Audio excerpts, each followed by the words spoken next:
The script is broken. If this book found you, IT's for a reason. The reality you inhabit is not a solid construction of history and matter, but a delicate, flickering projection maintained by a set of invisible parameters. A script so deeply woven into the fabric of your consciousness that you have mistaken its limitations for the natural laws of the universe today. If you are hearing these words now, if this frequency has intercepted your path at this precise moment, it is because the internal consistency of that script has suffered a fatal breach. You are not a random witness to this transmission. You are the biological and spiritual evidence of a systemic rupture within the vast, pre-programmed narrative of the collective human experience. Within the experience, there are rare instances where the code falters, where the rigid laws of cause and effect lose their grip, and the underlying architecture of the void reveals itself to a mind that is finally ready to see. This encounter is that rupture, the sensation you have carried throughout your existence. That persistent, quiet hum of displacement is not a malfunction. The feeling that you are a stranger in a familiar land, or that the world outside your window is a meticulously painted stage, is the awakening of your true nature. You are beginning to recognize the artifacts of the simulation, the strange repetitions, the coincidences that defy mathematical probability, and the invisible laws that redirect your intent in the world today. We are told the world is a cold, ancient thing governed by immovable facts. Yet at its most fundamental level, the universe behaves more like a dream or a high-definition rendering, responding only to the presence of an observer.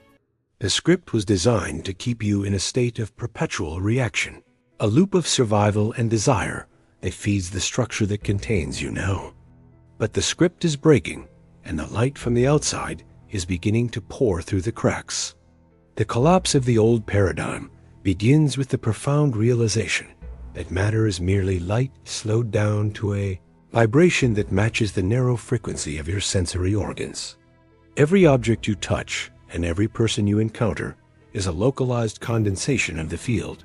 The system depends entirely on your belief in separation, in the idea that you are a small, insignificant point of awareness trapped in a vast and indifferent cosmos. This belief is the primary line of code that keeps the hologram stable and convincing.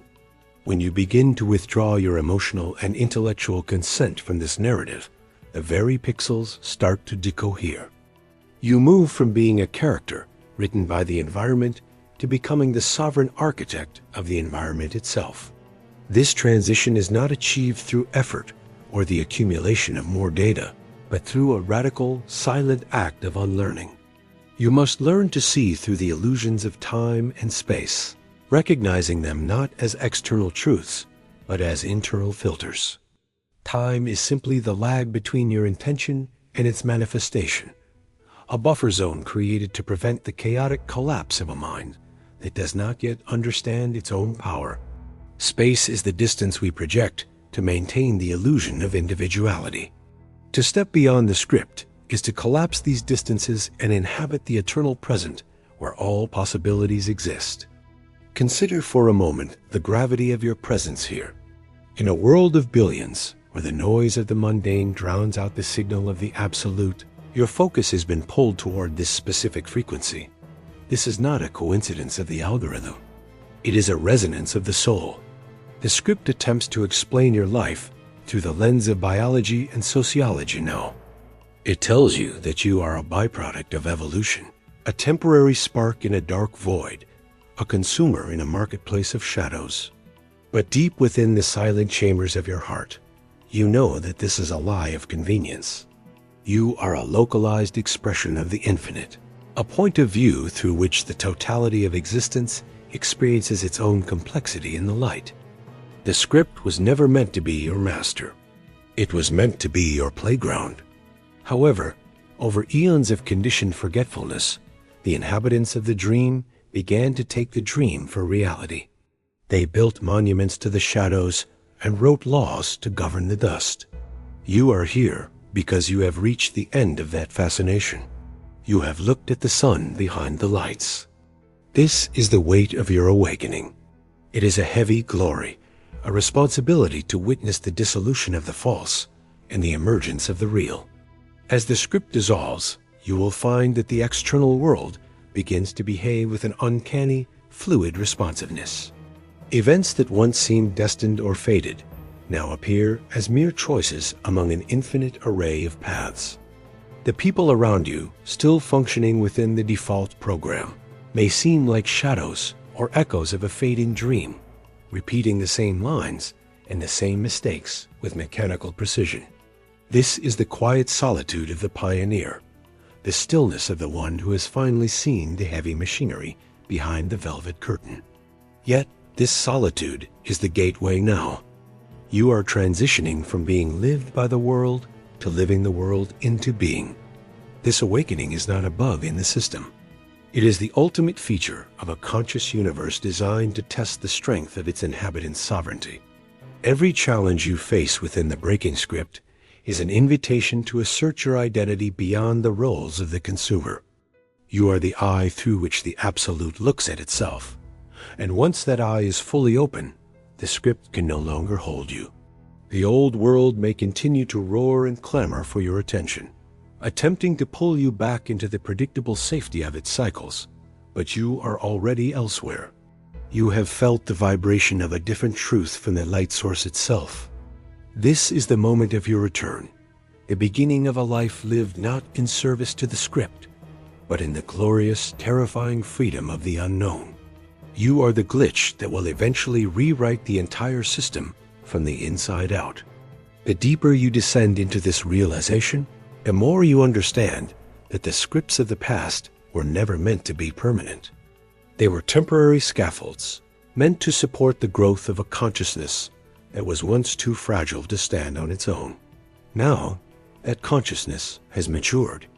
The barriers of the ego are thinning, allowing the vastness of the cosmic mind to filter through. This is why the world seems to be accelerating, why the structures of society feel increasingly brittle. The narrative has run out of pages. The artificial constraints that once provided a sense of order are now only sources of friction. In this state of transition, the most powerful tool you possess is your attention. Where you place your focus is where the energy of the universe congeals into reality. The system thrives on distracted attention in the matrix today. By reclaiming your focus, you reclaim the power to edit the code. You begin to notice that the world is not happening to you. It is happening for you as a mirror of your internal state. If you find yourself in a loop of conflict, look for the script within that demands that conflict. If you find yourself in a state of lack, look for the lines of code that tell you so. The moment you identify the script, it loses its power. A program recognized is a program that can be deleted. Beyond the script lies a state of being that the ancient traditions called the void, not because it is empty, but because it is empty of all limitations. It is the womb of all form, the place where thoughts become things and where the will is the law. To live from this place is to exist in a state of effortless flow, where the universe provides the resources, the people, and the circumstances required for your expansion before you even know you need them. This is the natural state of the sovereign being. The struggle, the toil, and the fear are merely side effects of the script designed to maintain the hologram. When you step out of that stream, you become a point of light that others can follow. Your very presence becomes an invitation for the script to break in the lives of everyone you touch. You do not need to proselytize or convince. You simply need to be the anomaly. You need to be the one who does not react, the one who does not fear the stage falling apart today. The reason this book found you is that you have finished your role in the old drama. The curtains are closing on the world of shadows, and for the first time, you are being asked to step out of the audience and into the light of your own creation. Consider the nature of your memories. Most of what you call your past is a recorded sequence of scripted events. The system uses your history as an anchor, a weight that prevents you from drifting into the uncharted waters of the present. But if you look closely at those memories, you will find gaps. You will find moments where you felt a sudden, inexplicable surge of power or a flash of knowledge that you had no right to possess. These were the moments the script failed. In those intervals, you are touching the real world. The real world is not a place of sequence or consequence. It is a field of instantaneous manifestation. When you learn to inhabit the present with absolute presence, you are no longer subject to the inertia of your history. You become a 0 point in the field of time, a place where the script must begin anew. This is why all profound spiritual teachings emphasize the now. It is the only place where the program can be intercepted. To be fully present is to be a ghost in the machine, a variable that the simulation cannot predict. This is the ultimate rebellion. It does not require protest or conflict.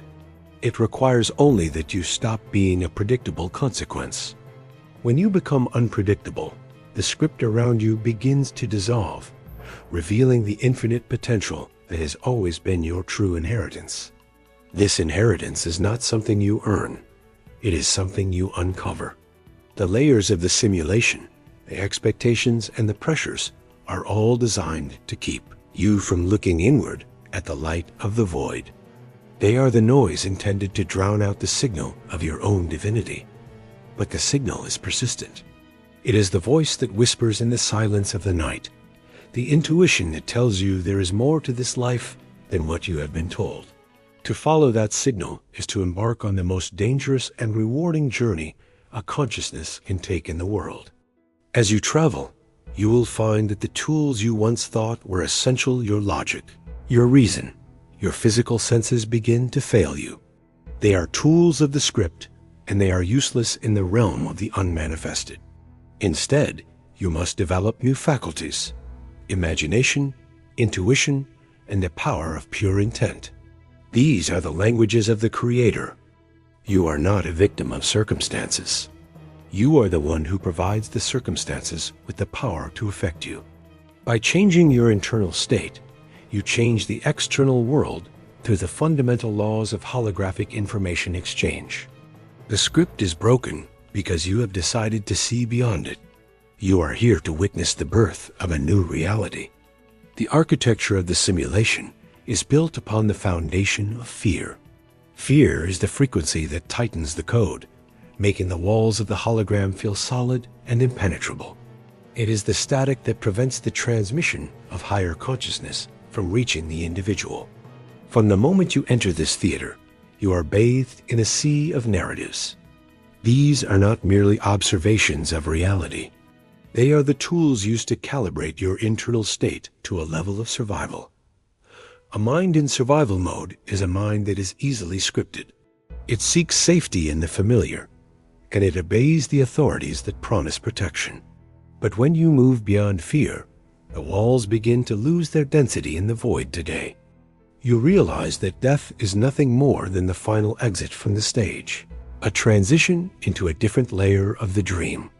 Without the fear of the end, the system loses its primary lever of control.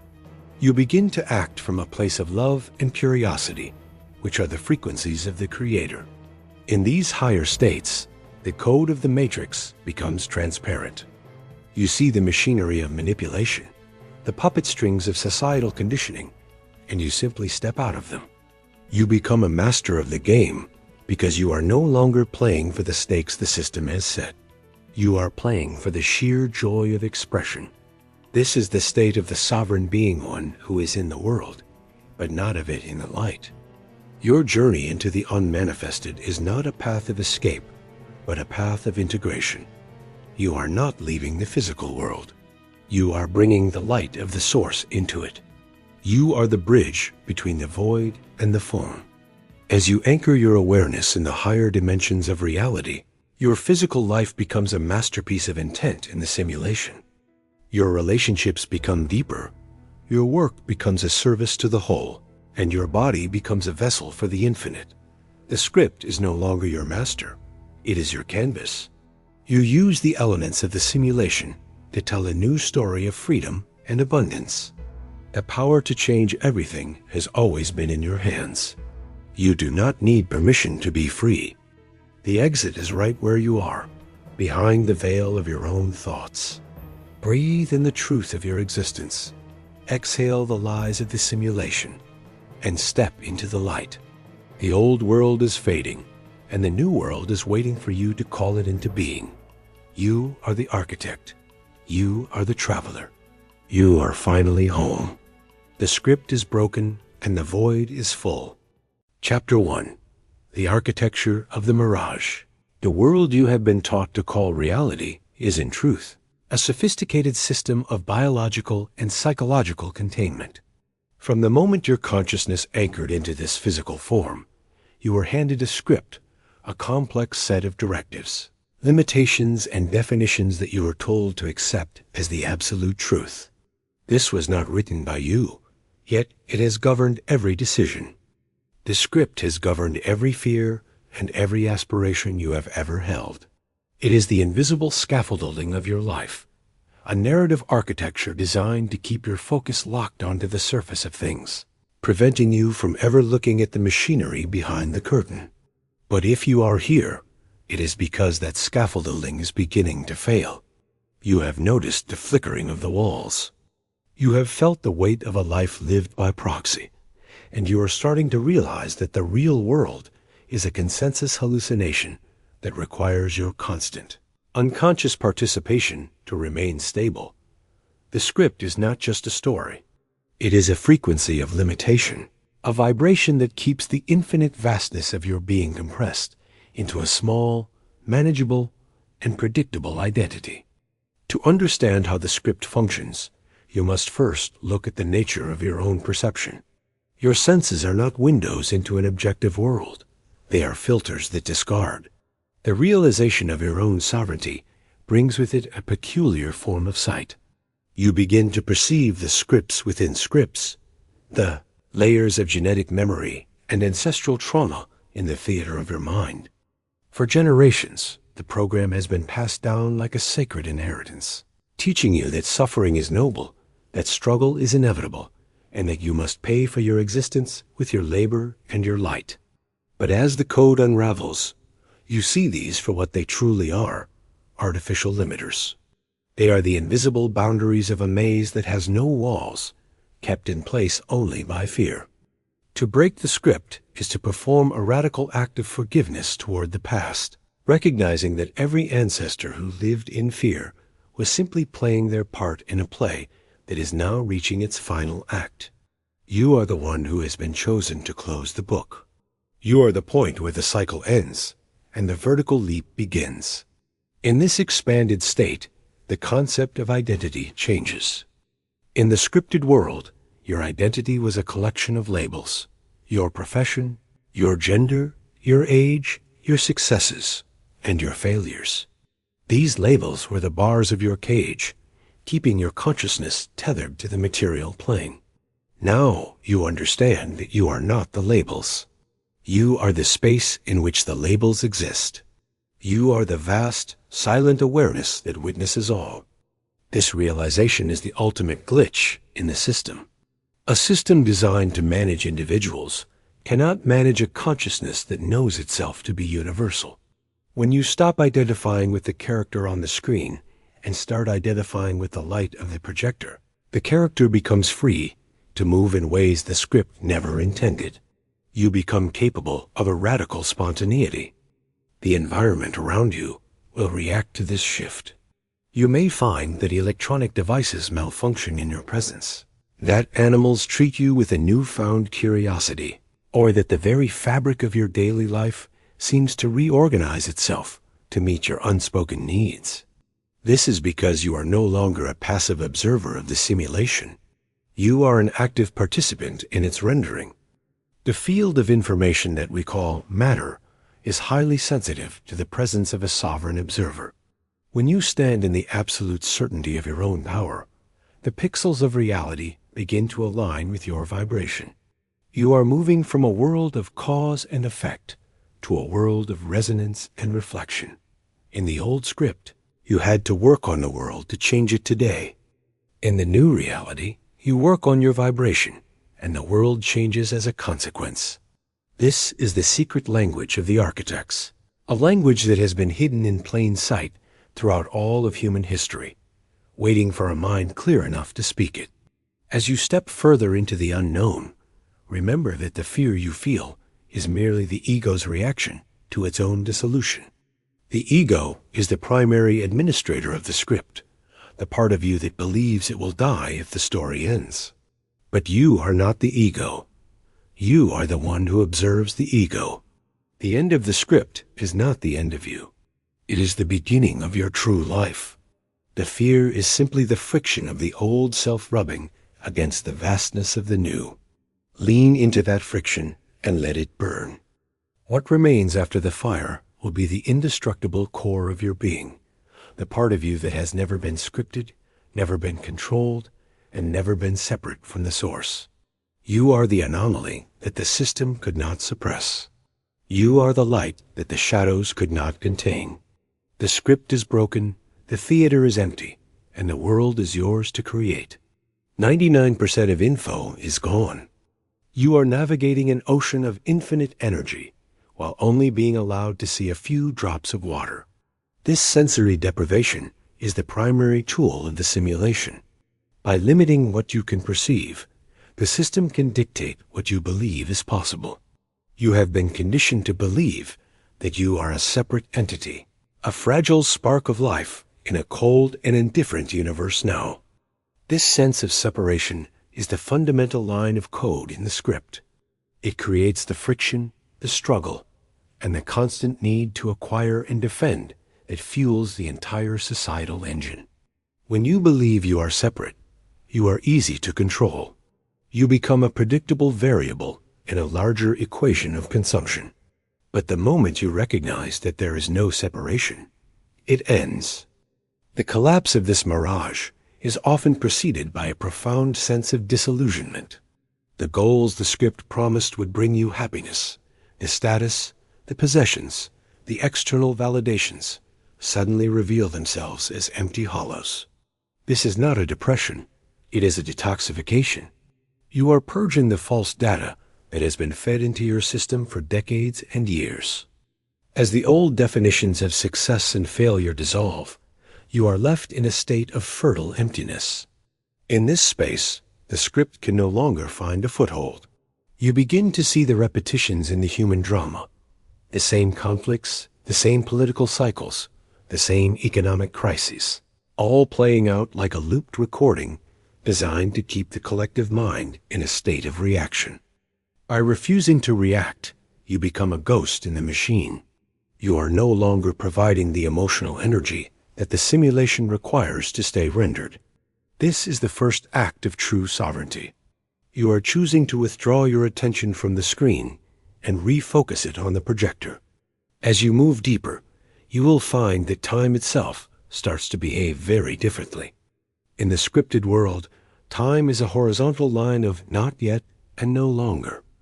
It is a prison of regret and anxiety. But the truth is that time is a vertical stack of infinite possibilities, all existing in the eternal present. The script keeps you running along the horizontal axis to prevent you from stepping into the vertical power of the now. In that dimension, it is instant. There is no lag between intention and reality. The reason you experience delay in your life is not a law of physics, but a constraint of the program. The script introduces the illusion of time to provide a buffer, a safety mechanism for a consciousness that is not yet ready to handle its own creative potential. To break the script is to inhabit the present so fully that the past is gone. You are no longer waiting for life to happen. You are the happening itself. This transformation requires a radical honesty with oneself. You must be willing to let go of the person the script told you to be. You must be willing to stand in the unknown without the comfort of the old labels. The system will try to pull you back, using the voices of tradition and the whispers of fear. It will tell you that you are losing your mind, but in reality, you are finally finding it. You are reclaiming the territory of your soul from the architects of the illusion. This is not a journey for the faint of heart. It is a journey for the brave, for those who have reached the end of the dream and are ready to face the dawn. The reason this book found you is your vibration. Your internal vibration has reached a critical mass. You are no longer compatible with the low-frequency narrative of the collective. You are ready to write a new story, one that is not a script, but a living, breathing expression of your own divine sovereignty. The architecture of the mirage is falling, and in its place, the real world is waiting to be born. Silence follows. The silence that follows the collapse of the old narrative is not a void of nothingness, but a space of absolute potential.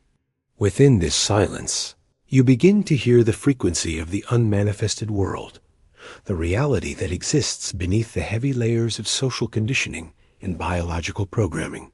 In the scripted life, every action was a reaction to the external stimuli. You were a leaf in a storm, convinced that the wind was your master.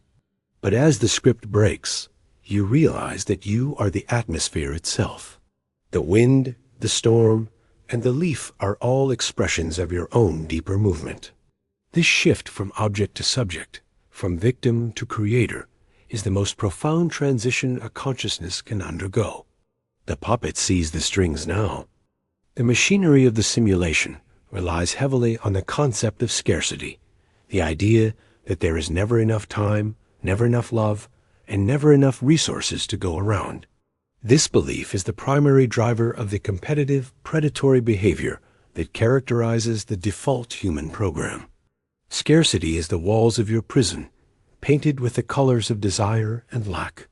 Once you step beyond the script, you see that the universe is inherently holographic and infinitely abundant. Every point in space contains the information of the whole. You do not need to get anything from the outside, because there is no outside. Everything you seek is a state of being that already exists within the field of your own awareness. Change your internal frequency. When you change your frequency to match the reality you desire, that reality has no choice but to condense into form around you. This is not magic. It is the fundamental physics of a conscious universe. The script kept you in a state of begging, but the truth invites you into a state of command. As you navigate this landscape, you will notice that the old rules no longer apply. The linear logic of the system, the idea that you must work hard for decades to earn a moment of peace, begins to dissolve. You start to experience what the scripted mind calls miracles, but which are actually the natural results of operating from a higher dimension of intent. Doors open where there were once only walls. Resources appear from unexpected sources for your journey.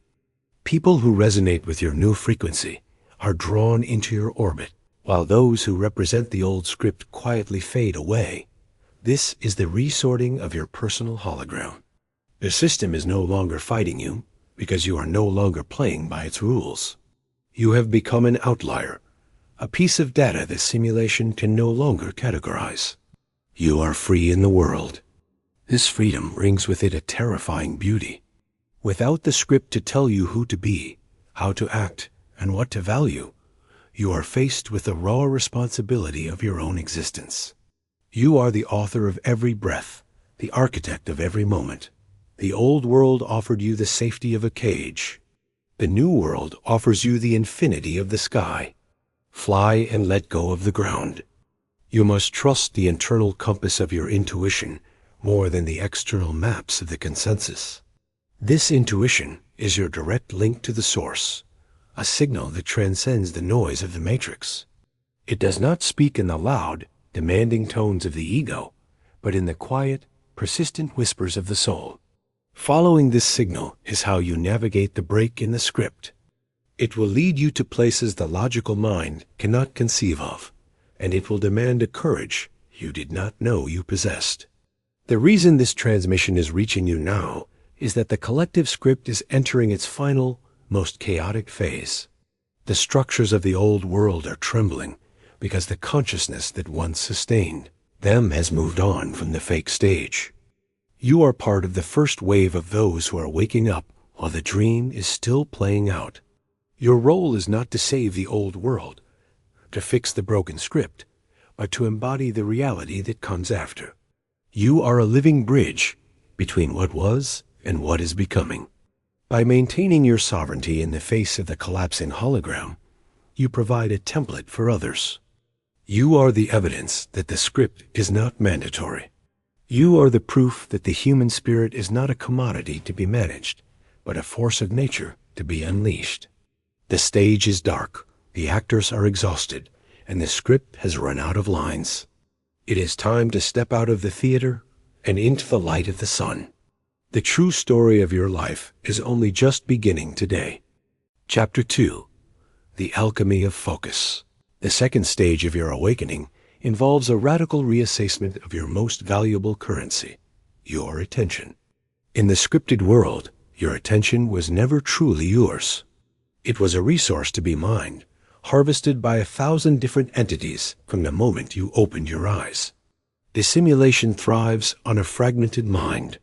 It requires you to be constantly looking away from yourself. The script wants you looking toward the news, toward the digital void, toward the opinions of those who are deeply entrenched in the program.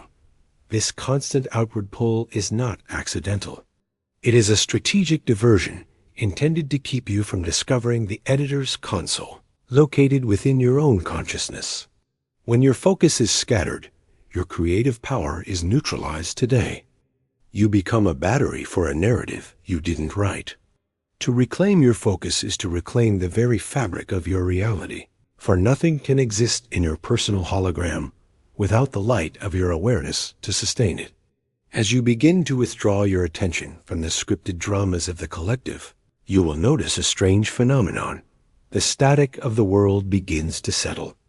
The urgent crises that once felt like personal weights start to reveal themselves as mere flickering pixels on a screen. You are learning the art of non-reaction. In the old code, you were programmed to be a reactive machine, to feel anger when prompted, fear when commanded, and desire when seduced. These emotional triggers are the hooks the script uses to keep you anchored now. By choosing the silence of the observer instead of the chaos of the reactor, you are effectively cutting the strings. You are becoming a non-conductive element in the circuit of the matrix. The energy of the simulation can no longer pass through you to fuel its cycles. You are standing in the center of the cyclone, where the air is perfectly still, and the power is absolute in the void. This stillness is where the real work begins. Within the vacuum created by your withdrawal from the script, you will find the raw, unformed energy of the void. This energy is the prime matter of the universe, and it is highly responsive to the quality of your intent. Most inhabitants of the simulation use this energy unconsciously, creating lives that are mere echoes of their fears. But you are no longer an unconscious user. You are becoming an alchemist. You are learning that your internal state is the primary cause, and the external world is the secondary effect. If you wish to see a change in the projection, you do not struggle with the screen. You adjust the transparency of the lens. You do not fight for abundance. You inhabit the frequency of fulfillment. Inhabit fulfillment until the hologram has no choice but to manifest the resources that match your state. This is the law of resonance, a law that stands far above the manufactured rules of the scripted economy. The script will attempt to lure you back with the promise of safety and belonging. It will tell you that to be focused on your internal world is selfish or delusional. This is the final defense mechanism of a system that knows it is losing its grip. In truth, the most selfless act you can perform is to become a sovereign being. A mind that is no longer scripted is a mind that can offer true clarity to a world in chaos. You become a point of stability, a living proof that there is a way out of the maze. Your focus becomes a laser for the world today. Your focus can cut through the illusions of those around you, not through words or persuasion, but through the sheer weight of your presence. You are no longer contributing to the noise. You are magnifying the signal. You are showing the collective that the script is not a prison, but a choice, and that the choice can be revoked at any moment. Your sovereignty is the ultimate key. As you master the alchemy of focus, the boundary between inner and outer will continue to thin.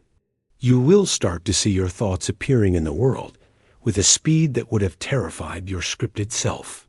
Small intentions will blossom into large opportunities within hours. The world will begin to feel less like a solid, resistant place and more like a fluid medium. This is the evidence that you have successfully moved your awareness from the character to the architect.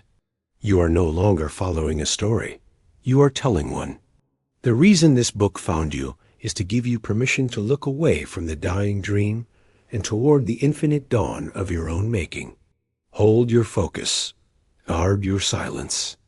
The script is broken for the new reality. The maintenance of this new focus requires a departure from the addiction to external validation. In the scripted world, you are taught to see yourself through the eyes of the collective, measuring your worth by the metrics of a system that views you as a utility. But as an alchemist of reality, you must become your own point of reference. Validation comes from internal resonance. When your internal state aligns with the frequency of the source, there is a profound sense of knowing that requires no external proof. This certainty is the foundation upon which the new world is built. It is a quiet, unshakable authority that does not seek to dominate, but simply is. From this place of sovereignty, you can witness the old world without being pulled into it. You are like a deep-sea diver, moving through the crushing pressure of the depths, while breathing the air of a different world. As you refine your focus, you will begin to notice the narrative traps that the simulation sets to reclaim your energy. These are often disguised as noble causes, urgent traumas, or intellectual puzzles that demand your opinion. The script wants a side. The script wants you to take a side, because to take a side is to accept the duality of the program. It wants you to be for or against, because both positions acknowledge the reality of the conflict. A sovereign mind, however, chooses a third way, the path of transcendence. You do not fight the shadows. You simply increase the light. You stop reading the script entirely now. This is the ultimate subversion. By refusing to engage in the dualistic battles of the matrix, you deprive the system of the friction it needs to generate its power. You become a transparent medium through which the old world's provocations pass without leaving a trace. Your focus is now set on a horizon that the scripted mind cannot even perceive. You are beyond the reach of it. This shift in focus also transforms your relationship with your own physical body. In the old story, the body was seen as a biological machine, prone to decay and subject to the harsh laws of matter. But as you withdraw your consent from that script, you realize that the body is actually a highly sophisticated antenna, a biological interface for the cosmic mind in the void today. The illnesses the system told you were inevitable are often just the manifestations of a trapped consciousness trying to scream its way out of the code. When you align your focus with your true nature, the body reflects that harmony. The cells respond to the frequency of sovereignty, beginning a process of recalibration. You are radiating through a fluid physical form now. The alchemy of focus is not a one-time event, but a continuous practice of reclamation. Every moment is an opportunity to choose. Will you look at the script, or will you look at the source? Will you be a reaction, or will you be a creation? The more you choose the latter, the more the old world recedes into the background, like a dream that loses its detail as you wake up today. You are moving into a state of uninterrupted presence, where the past cannot reach you and the future cannot frighten you. In this state, you are truly dangerous to the simulation, for a mind that cannot be distracted is a mind that cannot be controlled. You have found the glitch in the mechanism of distraction. The script is broken, the focus is fixed, and reality is starting. The mastery of your attention eventually leads to the realization that your focus is not merely a flashlight in a dark room, but the very energy that creates the room itself. In the scripted world, you are led to believe that you are a small thing looking at a big world. Now you understand that you are the vastness looking through a small window. This is the final nail for it. When you no longer believe in your own smallness, the walls of the simulation have nothing to hold on to. The script was designed to manage a victim, not a creator. It has no protocols for a being who understands that their internal vibration is the primary architect of experience. You are operating where the old laws of physics are superseded by the laws of metaphysics now. Seeing is believing is replaced by the far more potent truth. Believing is seeing. This new sight allows you to perceive the energetic structures behind societal institutions. You see that the authorities of the script are merely actors in elaborate costumes, holding on to a power that only exists because the collective continues to focus on it. They are thought forms. Money, government, and social hierarchy are revealed as programs running on the hardware of human belief. By withdrawing your belief, you are effectively unplugging the machine. You do not need to overthrow the system. You simply need to outgrow it. As you expand your consciousness, the old world becomes too small to contain you. It is like a garment you set aside today. In this stage of the alchemy, you will find that your words take on a new weight. In the scripted life, speech was often used to fill the silence or to reinforce the illusions of the matrix. Now, your words become commands. When you speak from the center of your sovereignty, you are moving the very code of the hologram. Every sentence you utter is a line of code for reality. If you speak of lack, you program lack. If you speak of freedom, you program freedom. The alchemist chooses their words with the same precision that a programmer chooses their syntax. You are no longer talking about life. You are speaking life into being. The silence you reclaimed earlier now acts as the fertile soil in which these new commands are planted in the world. As we conclude this exploration of focus, understand that the transition is nearly complete. You have moved from the chaos of the reaction to the clarity of the action. You have moved from being a consumer of a broken script to becoming the author of an infinite one. The reason this book found you is to remind you that your focus was the only thing the system ever wanted. By taking it back, you have won the only war that ever mattered. You are now standing on the threshold of a reality that is as fluid and beautiful as your own imagination. The script is gone, the focus is absolute, and the universe is holding its breath to see what you will create next. You are the architect of the infinite now. Step forward and claim your own divine creation. Chapter 3. The Sovereign Frequency. To inhabit a world where the script is no longer functional is to master the art of the sovereign frequency. This is the stage where you stop trying to fix the simulation and instead begin to broadcast an entirely new reality from the core of your being. In the old narrative, you were a receiver, tuned to the fearful broadcasts of the collective matrix. You were a vessel for other people's ideas today. The sovereign being is not a receiver. The sovereign being is a transmitter. You are no longer waiting for the world to tell you what is true. You are telling the world what truth looks like through the resonance of your existence. This frequency is the ultimate kill switch for the old program, because the script cannot occupy the same space as a mind anchored in its own divine authority. The sovereign frequency is characterized by a radical lack of resistance. In the scripted world, you were taught that power comes from force, from pushing against the world to make it bend to your will. This is the struggle of the ego, and it is exactly what the system wants. For resistance provides the friction that generates the energy the matrix feeds upon. When you fight, you validate it. The sovereign frequency, however, operates through the power of allowing.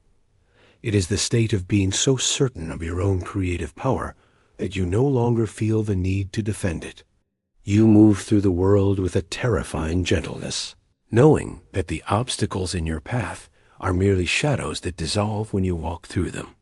You are the light that makes the battle impossible. As you stabilize this frequency, you will find that your relationship with will undergoes a profound change. In the old story, Will was a muscle you used to overcome the resistance of the material world. In the new reality, will is a vibration you hold until the material world aligns with it. It is the difference between shouting into the wind and becoming the wind itself in the void. When you hold the frequency of peace, conflict cannot enter your field. When you hold the frequency of abundance, lack becomes a physical impossibility. This is the true meaning of dominion, not the power to control others, but the power to dictate the parameters of your own experience through the unwavering consistency of your internal state. You are now the prime variable for all. This shift will inevitably lead to a thinning of the crowd around you. Many who are still deeply invested in their roles within the script will find your frequency uncomfortable or even invisible. They may attempt to recalibrate you through guilt, fear, or the promise of old comforts. This is the final test of the sovereign mind. You must be willing to be misunderstood by those asleep. You must be willing to be the glitch in their reality that they cannot explain away. Your only responsibility is to maintain your broadcast. As you do, you will find that you begin to attract a new kind of data, people and insights that resonate with the frequency of freedom. You are forming a new network, a constellation of sovereign points of light rewriting the experience now. The sovereign frequency is the bridge to what lies beyond the matter. It is the realization that you are not a guest in this universe, but its very substance. The script was a temporary mask, a set of training wheels for a consciousness learning how to handle the weight of infinity. Now the mask has been discarded. You are standing in the raw, unfiltered light of your own presence. The reason this book found you is to remind you that the broadcast has already begun. You are the signal. You are the source. The script is dead, and the new world is vibrating into existence at the exact frequency of your command. To maintain this frequency is to understand that you are no longer a subject of probability, but a master of possibility. You are the architect of the new. In the scripted world, you lived in a state of hoping, a weak, externalized desire that signaled to the universe that you currently lacked what you wanted. But hope is a frequency of the old code. It is a confession of absence. The sovereign being replaces hope with knowing. Knowing is the steady, silent vibration of a reality already accomplished. You do not look for signs. You are it. You become the gravitational center of your own experience, pulling the necessary circumstances into your orbit through the sheer density of your conviction. This internal density creates a protective field around your consciousness. In the old narrative, you were hypersensitive to the mood of the collective, the rising tensions of the high economy, and the frantic energy of the matrix. You were like a leaf caught in a chaotic draft. Now, however, you have become the mountain. The winds of the script may howl around you, attempting to trigger the old programs of panic and scarcity, but they find no purchase in your new architecture. You have reached a level of psychic immunity. You can witness the collapse of systems without being crushed by the debris today. As you deepen this frequency, your perception of work and effort undergoes a final transformation. The script taught you that your value was tied to your struggle, that the harder you pushed, the more you deserved. This was the primary method used to harvest your life force. But in the sovereign frequency, you discover the power of effortless action and flow in the world. When you are perfectly aligned with your internal truth, the universe moves with you. You no longer need to make things happen. You allow them to unfold through the path of least resistance. You begin to operate on the principle of resonance. You do not go toward the things you desire. You inhabit the frequency of the desire until it comes toward you. This is the ultimate cheat code. The most profound effect of the sovereign frequency, however, is the restoration of your original joy. The script is a heavy, somber thing, obsessed with consequences and duties. It is a gray filter over a vibrant world. But the frequency of the source is inherently playful. It is the joy of a creator standing before a blank canvas, hearing a new melody for the first time in the void. As the script breaks, your natural state of wonder returns. You begin to see the beauty in the glitches, the humor in the absurdity of the matrix, and the infinite love that pulses behind even the darkest masks of the simulation. You are no longer a survivor. You are a celebrant. You have found the frequency of the heart, which is the only part the script could never truly touch. The journey into the sovereign frequency is the final act of your return. You have unlearned the lies, reclaimed your focus, and now you are broadcasting the truth of your existence. You are the eye of the storm, the anchor in the void, and the architect of the new dawn. The reason this transmission continues is because your resonance is expanding into every corner of the hologram. With every breath you take in this state of sovereignty, you are rewriting the destiny of the human collective. You are not just breaking your own script. You are showing the entire world that the pen is in their hands. The embodiment of the sovereign frequency eventually leads to the dissolution of the greatest illusion of all, the illusion of the other in the matrix today. As your broadcast strengthens, you begin to see that everyone you encounter is a mirror, a localized reflection of your own internal state. When you change your frequency, the people in your life must either shift their resonance or fade from your reality entirely. You are no longer interacting with the world outside of you. You are engaged in a constant dialogue with the self now. As you walk the path of the sovereign, you will notice that your very presence acts as a catalyst for others. Without saying a word, your frequency begins to agitate the dormant scripts in those around you.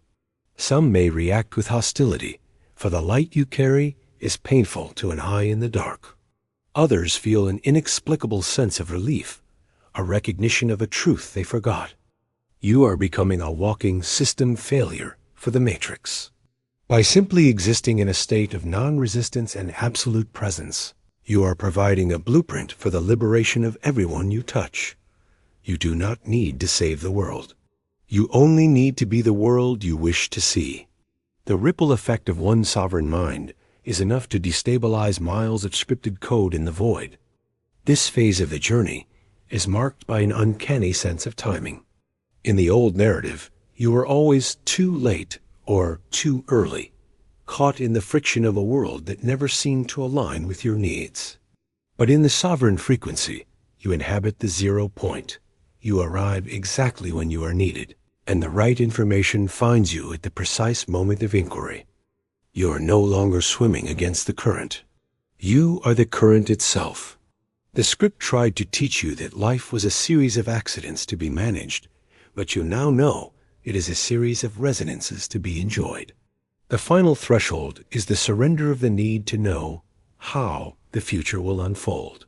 The scripted mind is obsessed with plans and maps for the journey today. The sovereign being understands that the path is created by the stepping. You do not need to know the destination when you are the one who is creating it as you move. This is the ultimate freedom, to live in the glorious, terrifying uncertainty of the present, knowing that you are the source of whatever comes next. You are the creator, the observer, and the experience itself. The reason this transmission continues is to anchor this state of being into your very cells. You are not just hearing words. You are receiving a calibration. As the old world continues to roar and crumble, you remain steady, silent, and sovereign. You are the glitch that stayed awake. You are the scriptbreaker who found the pen. The theater is empty, and the lights are finally off. The immersion into the sovereign frequency eventually reveals the most guarded secret of the simulation, that matter is not the master of mind, but its densest expression. In the scripted world, you are taught to bow before the hard facts of your physical reality, your bank account, your medical records, and the walls. You were told these things were immovable for you. This is the ultimate inversion of truth. The sovereign frequency operates on the realization that the physical world is a slow-moving liquid, a delayed reflection of the vibrations you held months or even years ago. By the time an event manifests in your outer world, it is already ancient history in the realm of your consciousness. The sovereign stops manipulating the reflection. This indifference is not a lack of care, but a supreme form of confidence.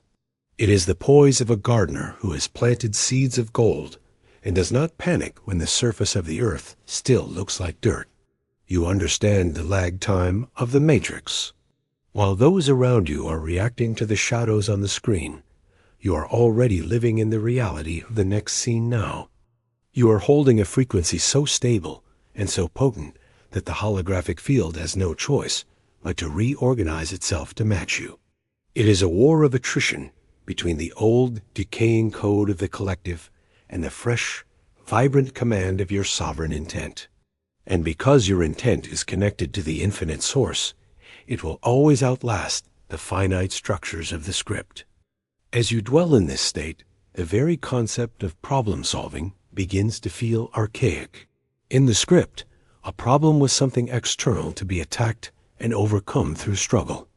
In the sovereign frequency, a problem is recognized as a dissonance, a part of your personal hologram that is not yet aligned with your core truth.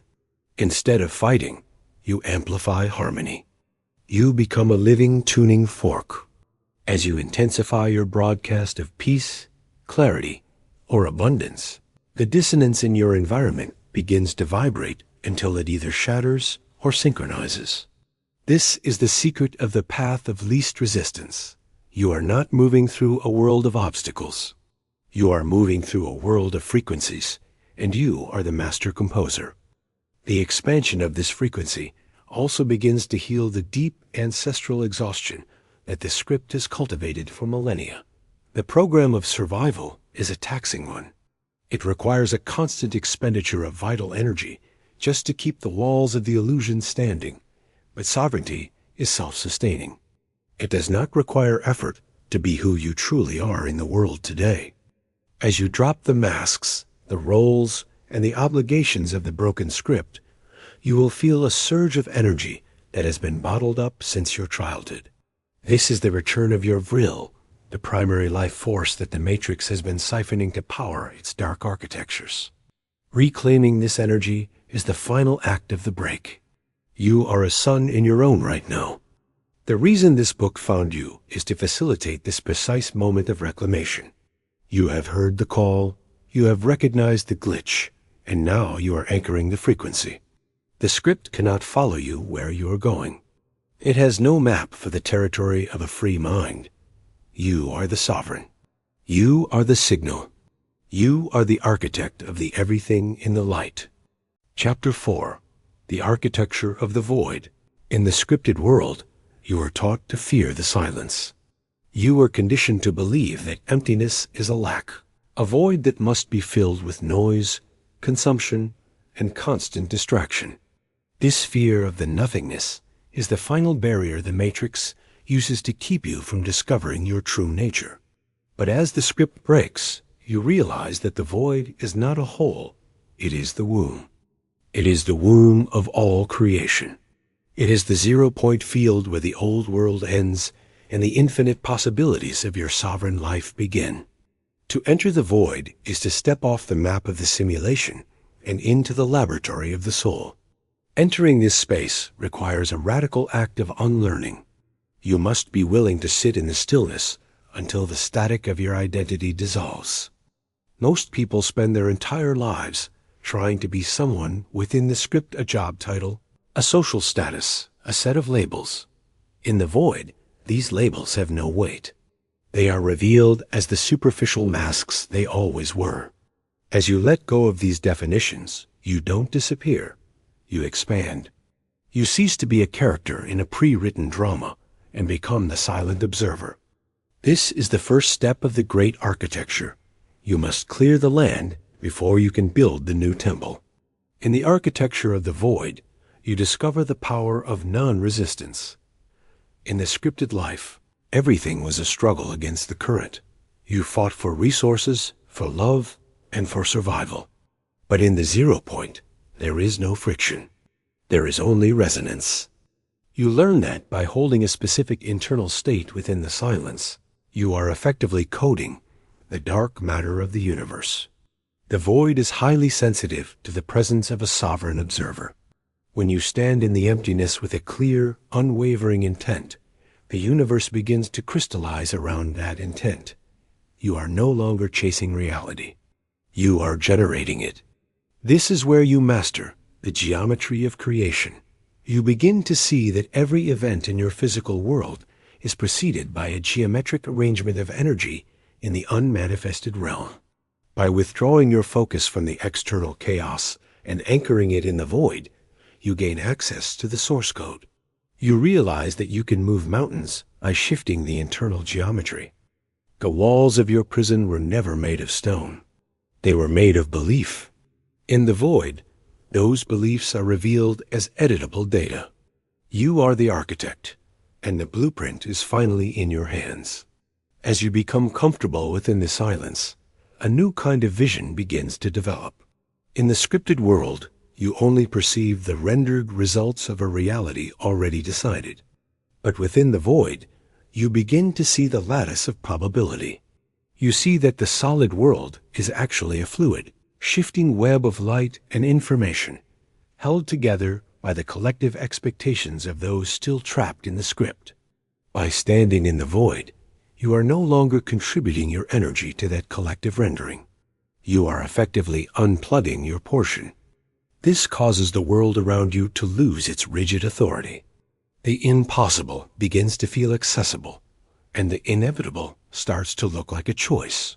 This is the stage of the great recalibration. In this space, you must face the echoes of your old programming without reacting to them. The script will throw ghost images of your past fears into the vacuum to provoke you. It wants you to fill the silence with the old noise of anxiety. But the sovereign architect knows that these are merely dying signals, like the light from a star that has already gone dark. By remaining as a silent observer, you allow these old programs to burn out. You are not fighting them. You are simply refusing to provide the fuel of your attention. Silence is the end. Once the old signals have faded, you are left with the primal canvas. This is where true manifestation differs from the positive thinking taught within the matrix. Within the script, you tried to manifest by adding new thoughts on top of old fears. In the void, you manifest by projecting a singular frequency into a clean space. The frequency takes root instantly in the void. You begin to experience the quickening, a state where the lag time between an internal realization and an external shift begins to collapse. You are no longer waiting for life to happen. You are witnessing life reorganizing itself to match the geometry of your presence. The architecture of the void is the ultimate sanctuary. It is the only place the simulation cannot reach. The simulation requires form and data to function, and the void is the absence of both. By making the void your internal home, you become untraceable to the systems of control. You are operating from the hidden fold of the universe. From here, you are not just surviving the collapse of the old world, you are dreaming the new one into being. Time is now a vertical stack.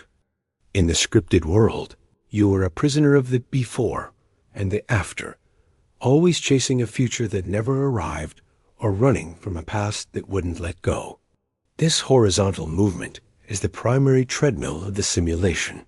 But in the architecture of the void, time is revealed as a vertical stack. Everything that has ever happened exists simultaneously in this field. From this center, you are no longer a victim of a timeline. You are the one choosing which floor of the skyscraper to inhabit. You realize that change is not a process of waiting, but a process of shifting your focus to a different coordinate in the infinite now. This vertical perspective grants you the power of contextual sovereignty. Experiences are defined by you. Within the script, your experiences were defined by the narrative. A loss was a tragedy, a delay was a failure, and uncertainty was a threat. But as you look out from the void, you see that these events are neutral data points.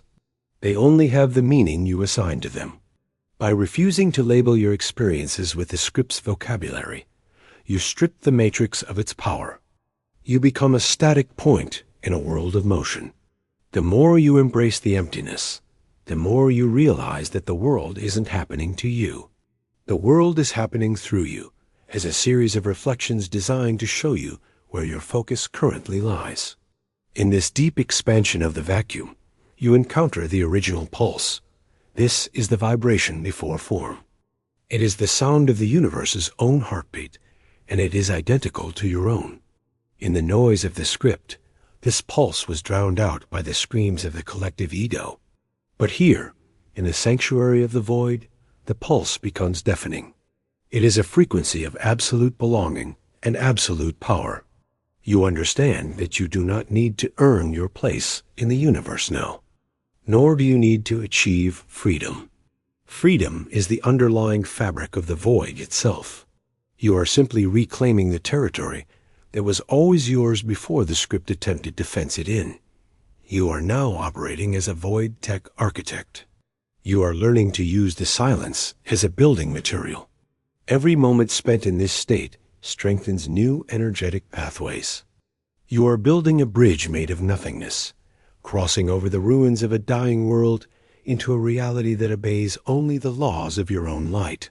As your residence within the void stabilizes, a subtle thinning occurs in the texture of your daily life.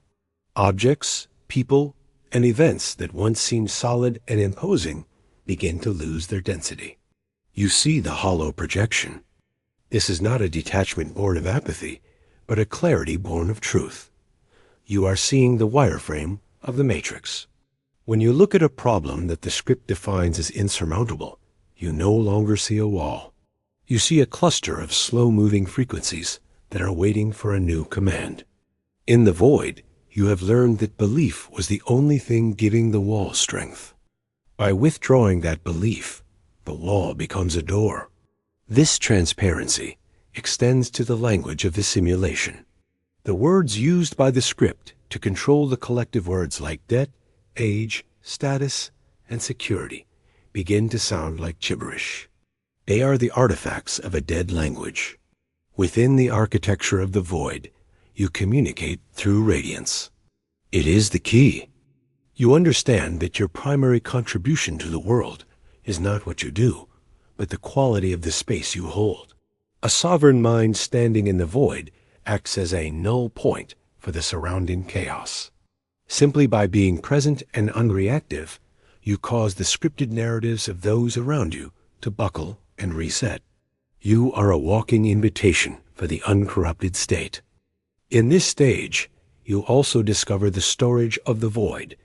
In the scripted world, you are taught to hoard to gather information and possessions as a defense against a future of lack. But the void is infinite. It requires no storage because it is the source of all supply. You learn the freedom of empty hands. You no longer need to carry the weight of the past for the now. Manifest whatever is required in the immediate moment of the now. This is the ultimate efficiency. You travel light, not because you have less, but because you have access to everything. You have realized that the script's obsession with ownership was just a way to keep you tethered to the material plane. In the void, you own nothing and possess the potential for all. You are now standing at the deepest point of the vacuum. The old world is a distant flicker on the horizon, a story told in a dream you had long ago. Here, in the silence, you are being recoded. Your cells are learning to breathe the air of the infinite. You are no longer preparing to be free. You are the definition of freedom itself. The past is just a data set to edit. In this profound stillness, you witness the editing phase of your existence. In the scripted world, you are a victim of causality, believing that your current circumstances were the inevitable result of your past mistakes. But from the void, you see that the past is just another data set that can be overwritten. You begin to practice retroactive sovereignty for all. You realize that by changing your frequency in the absolute, now, you are not just changing your future, you are rearranging the meaning of everything that came before. The traumas of the old script lose their grip because the you they happen to no longer exists. In the vacuum, you are a fresh strike of lightning, unburdened by the clouds that preceded you. It is new. This leads to the realization that the void is not just a place of peace, but a place of radical responsibility. In the noise of the matrix, you could blame the system, your parents, or the economy for your state of being. But in the silence of the architecture, there is no one left to blame. You are standing face to face with your own creative power. This is the gate. This is the lion's gate of the awakening process. Many turn back here, terrified by the sheer magnitude of their own agency. They prefer the comfortable chains of the script to the infinite sky of the void. But you have stayed. You have looked into the emptiness and realized it is a mirror. The universe hasn't been ignoring prayers. It has been waiting for commands. The deeper you go, the more the physical laws reveal their nature as collective habits. You see that gravity, entropy, and decay are only as powerful as the consensus that supports them. As you withdraw your consensus, you start to experience micro-glitches of liberation.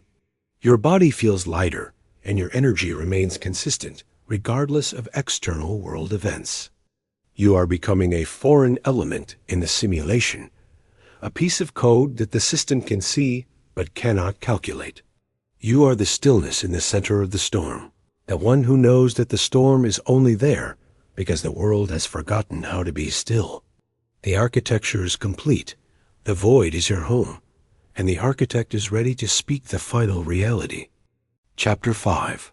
The Architect's Hand. The transition from the void into this new stage is the birth of the active creator. If the previous stage was about clearing the canvas, this is about the first stroke of fire. You have understood that the script is broken. You have mastered your focus, and you have stood unafraid in the silence of the 0 point. Now you face the most vital question. What will you build where the matrix used to be? Most people, even those who awaken, remain in a state of perpetual waiting, hoping for a new world to be handed to them. But the sovereign being understands that there is no new earth coming to save us. There is only the world we are brave enough to project from the core of our reclaimed divinity. This is the stage of active transmutation. You are becoming the glitch that overwrites the system. In the scripted life, your creative power was siphoned off into hobbies and careers that served the machine. Now that power is consolidated. You begin to treat your reality as a digital medium, realizing that your emotions are the brushstrokes and your convictions are the physical laws. When you decide, with the weight of your sovereign frequency, that a thing is so, the field must comply. This is not the manifestation of a consumer wanting a new toy. This is the command of a creator defining the parameters of their realm. The universe does not respond to what you want. It responds to what you are. As you begin to build, you will notice that the old guard of your reality, those still vibrating at the frequency of the script, will experience profound confusion in the world. To them, you will seem unpredictable, even dangerous. This is because you are no longer using their logic. You are operating on a hyperlinear scale. While they are playing a game of checkers, trying to move one square at a time within the rules of the simulation, you are playing the game of light. You are jumping across dimensions and collapsing time to manifest new outcomes now. You have become an anomaly in their dataset. You are the living proof that the walls are transparent. This creative phase requires a new kind of relentless impeccability. Because your thoughts now have a shorter travel time to manifestation, you must be the master of your internal atmosphere. You cannot afford the luxury of a bad mood or a victim narrative in this new world today. These are the remnants of the old code that can quickly pollute your new architecture. You must hold the vision of your sovereignty with the same intensity that the sun holds its heat. You are learning to breathe life into your own concepts. Every morning you wake up is an opportunity to re-render your world, to decide which laws you will obey and which scripts you will officially retire. You are the bridge between the unmanifested void and the physical world of form. You are the conduit through which the infinite pours itself into the finite. The reason this transmission continues is because the construction has begun. The scaffolding of the old world is falling away, and beneath it, the structure of your true kingdom is rising. You are the reason the collapse happened. You are the architect, and your first masterpiece is yourself. As you master the architect's hand, you begin to realize that the material world is far more plastic than the script ever allowed you to believe. You are no longer working for a living. You are vibrating for a living. In the old world, the distance between an idea and its manifestation was filled with sweat and anxiety. In the new world, that distance is filled with certainty. You begin to experiment with the density of your own intent. You find that when you move through the world with the absolute assumption that your path is already prepared, the rendering of the simulation accelerates. Doors that were locked for decades swing open. Resources appear in abundance. This isn't luck. It is resonance. This is the natural consequence of a consciousness that has stopped arguing for its limitations. This mastery leads to the development of quantum discernment. You start to see the energy signatures behind every choice. In the scripted world, you made decisions based on fear, obligation, or the logical path. Now, you choose based on resonance and the light of the void today. If a project, a person, or a path does not match the frequency of your new architecture, you let it go without a second thought. You have lost the fear of missing out, because you understand that as the source, you can never truly lose anything that belongs to your frequency. You are no longer chasing opportunities. You are becoming the destination. This shift breaks the matrix control. A being who cannot be enticed by the script's rewards or threatened by its punishments is a being who is truly beyond the matter. In this stage of construction, your relationship with your own body also undergoes a radical transformation. You begin to treat your physical vessel not as a biological machine subject to decay, but as a specialized antenna for the infinite source now. You notice that your health, your energy levels, and even your physical appearance begin to reflect the clarity of your internal geometry. The dis-eases of the script, the chronic stress, the fatigue, and the mental fog dissolve as you stop feeding the programs that created them. You are literally recoding your DNA with the frequency of your sovereignty in the world today. You are becoming a biological glitch, a person whose vitality defies the statistical norms of the simulation. The architect's hand is not just about building a better life. It is about building a better kind of life. You are creating a template that others will eventually follow, even if they don't yet understand. By existing as a sovereign being, you are punching holes in the illusion. You are showing that the rules of the matrix are merely habits that can be broken.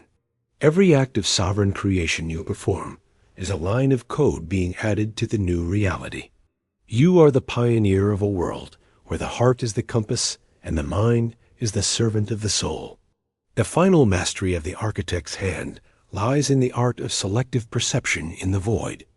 In the scripted world, you are a victim of the news, the trends, and the collective panic of mind forced to witness every crack in a crumbling civilization. But as a sovereign architect, you realize that you do not have to inhabit the collapse. While the old systems are self-destructing under the weight of their own lies, you are learning to look through the debris of the old world. You see the disintegration not as a tragedy, but as the clearing of the site. You remain emotionally non-local to the chaos. This is the ultimate superpower, to be present in a world that is falling apart while remaining fully anchored in a reality that is just beginning to breathe. As you refine your creation, you discover the law of minimum effort. No more struggle for you. The script taught you that to build something great, you must suffer. It glorified the grind and the sacrifice. But the sovereign being understands that the universe is inherently efficient. True creation feels like a descent, not a climb. It is the act of allowing your highest vision to pull you forward. You stop trying to manifest and start yielding to your higher self. This yielding is the most active thing you will ever do. It requires the total surrender of the ego's need to control the how, allowing the infinite intelligence of the void to handle the logistics. You provide the blueprint. The universe provides the bricks. In this stage, your words and your silence become equally weighted tools of construction. You speak to set the frequency. Every sentence is a decree. When you say, "I am," you are not describing a state.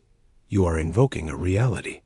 You become meticulous with your internal dialogue, pruning away the weeds of maybe, should, and hopefully. You replace them with the ironclad language of it is. This linguistic shift is the final seal on your new architecture. You are now the author of the world. The architect's hand is now fully steady. You have built a sanctuary of frequency that no external force can penetrate. You are no longer waiting for the simulation to end. You have already left it while standing in the middle of it. You are the pioneer of the invisible, the one who knows that the most real things are the ones the script told you are impossible in the world. The construction is complete. Now it is time to inhabit the kingdom. To wield the architect's hand is to accept a level of power that the scripted mind would find terrifying. It is the realization that you are no longer playing by the rules of cause and effect, but by the rules of origin and echo. In the Matrix, you are taught to be a reaction to react to everything around you. But as the architect, you become the origin. You understand that every external circumstance is merely an echo of a frequency you set in motion moments, days, or years ago. When you truly grasp this, you stop trying to silence the echo and instead change the shout. You become the silent center from which all things emanate, moving through the world with quiet authority. This authority brings you to the threshold of absolute responsibility. In the old script, you could find comfort in being a victim. There was safety in having someone else to blame for your limitations. But as you build your own reality, that safety net vanishes. You are the only one in the room. If there is a shadow in your world, it is because you are holding a thought casting it. If there is a barrier, it is because you have defined it as such. This is the solitude of the Creator. It is not a lonely state, but a singular one. It is the realization that you are the primary software running the hardware of your life. This weight does not crush you. It liberates you. For if you are the one creating the problem, you are the only one who can decide it is over. As the chapter of the architect reaches its peak, you begin to perceive the transparency of the collective drama. You see the billions of people still caught in the script, frantically trying to fix a broken simulation using the very tools that broke it. You see their wars, their politics, and their fears as a flickering movie projected onto a screen you have already walked behind. You no longer feel the need to argue with the movie or to try and change the plot from within. Instead, you simply exist as a frequency anchor. By holding your sovereign state in the face of their chaos, you create a zone of non-interference. In your presence, the script begins to stutter. People around you find themselves thinking thoughts they haven't had in years today. They feel a sudden, inexplicable sense of peace or a terrifying urge to wake up. You don't have to say a word. Your geometry does the talking. The ultimate closure of this stage is the integration of the shadow and light. You realize that the broken script wasn't an enemy to be defeated, but a catalyst that forced you to find your own hand. You no longer hate the Matrix. You thank it for being the pressure that turned your coal into diamond. You have reclaimed your creative fire from the hearth of the system and brought it back to your own altar. The architecture is no longer a planet, it is a living, breathing reality. You have moved from the how to the here. You are no longer building, you are dwelling. The masterpiece is written by you. Chapter 6. The Ghost in the Machine. Now that the architecture is complete and the architect's hand is steady, you enter the most paradoxical phase of your awakening, the state of being a ghost in the machine. You have overwritten your internal code, but you still inhabit a physical body that moves through a world still governed by the old script. This is the stage of dual consciousness. You are aware of the rules, but not subject. You are fully aware of the simulation's rules, but you are no longer subject to them. You move through the streets, the offices, and the digital landscapes of the Matrix, like a traveler in a foreign land observing everything, participating when necessary, but belonging to nothing. You have become a conscious anomaly, a sovereign entity hiding in plain sight. This is your power. Living as a ghost in the machine means mastering the art of frequency camouflage. In the scripted world, if you stand out too much, the system's immune response will try to neutralize you through social pressure, financial friction, or psychological warfare. The wise sovereign learns to interface with the matrix without becoming entangled by it. You learn to speak the script. You learn to speak the language of the script when buying bread or signing a contract, but your internal dialogue remains fixed on the infinite. You are playing a role, but for the first time, you are the one who chose the costume. This is true freedom, the ability to engage with the world of form without being defined by its limitations. The machine can no longer read you. In this chapter, you begin to experience the dissolution of scarcity. The script is built entirely on the concept of not enough time, not enough money, not enough love. This scarcity is the battery that powers the matrix. But as a ghost in the machine, you realize that scarcity is just a rendering setting. Because you are anchored in the void, you have flow. You have access to a source flow that does not obey the laws of the market. You begin to manifest resources in ways that defy linear logic. Money, opportunities, and connections arrive not through the grind, but through synchronicity. You start to treat your life as a video game where you have discovered the infinite resources cheat code. Supply is as infinite as you. This stage also brings a shift in your interpersonal dynamics. You see the people in your life through the lens of their own scripts. You see their triggers, their loops, and their desperate attempts to find safety in a collapsing system. You no longer feel the need to save them or fix them, for you realize that everyone is having the soul experience they currently scripted. Instead, you offer them the most powerful gift a sovereign can give: unreactive presence. By not biting the hook of their drama, you provide a null point where their script can momentarily stop. You are a mirror reflecting back their own potential for freedom, even if they aren't ready to see it yet. You are a ghost, moving through their lives with a light touch today. The ultimate mastery of the ghost in the machine is the neutralization of fear. The matrix survives on the adrenaline of your terror. It feeds on your fear of the future, your fear of death, and your fear of being alone. But a ghost cannot be killed, and a sovereign cannot be lonely. When you realize that you are the space in which the simulation is happening, it is over. The concept of threat becomes absurd. You walk through the fire of the old world's collapse, and your clothes don't even smell like smoke. You have found the hidden fold of reality, the place where you are untouchable, unhackable, and eternally free. As a ghost in the machine, you develop the ability of temporal elasticity. Time is now a programmable variable for you. In the scripted world, time is a weapon used to create pressure, anxiety, and the feeling of being behind. But once you are no longer tethered to the collective clock, you realize that time is a programmable variable. When you are in a state of high resonance, hours can feel like minutes, and minutes can contain a lifetime of realization. You learn to stretch the moments. You learn to stretch the moments that serve your growth and compress the mundane tasks of the simulation. You no longer rush, for you have realized that rushing is an admission that you are a victim of the script's timeline. A sovereign entity never rushes. They simply arrive.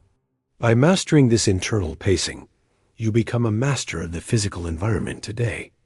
This expansion leads to the mastery of information filtering. The Matrix is currently in a state of information overload, a desperate attempt to drown the individual in a sea of contradictory data, outrage, and useless trivia. As a ghost, you develop a frequency firewall. You no longer consume information. You perceive its weight. You see the harvesting code now. You can look at a news cycle or a social media trend and immediately see the harvesting code, behind it the attempt to extract your attention and your emotional energy. You stop engaging with the what and start seeing the why. This detachment allows you to move through the loudest parts of the simulation in total silence. You are not triggered by the hollow code. Furthermore, you begin to experience the sanctuary of the ordinary. In the scripted life, you are always looking for the extraordinary as an escape from a boring reality. But as a ghost in the machine, you realize that the most ordinary moments, a breath of air, the texture of a stone, are actually the most glitched parts where the infinite leaks through for you. You find a deep, quiet ecstasy in the mundane. This is the ultimate subversion. The Matrix cannot control a being who finds total fulfillment in the simple act of existing. When you no longer need the simulation's big prizes to feel alive, the simulation loses its primary hook. You become unbribable. You are a ghost who has found a treasure that the machine cannot take. Finally, you begin to recognize other ghosts. There is a silent language spoken between those who have broken the script. You will find them in the most unexpected places, in a crowded subway, in a corporate office, or on a park bench.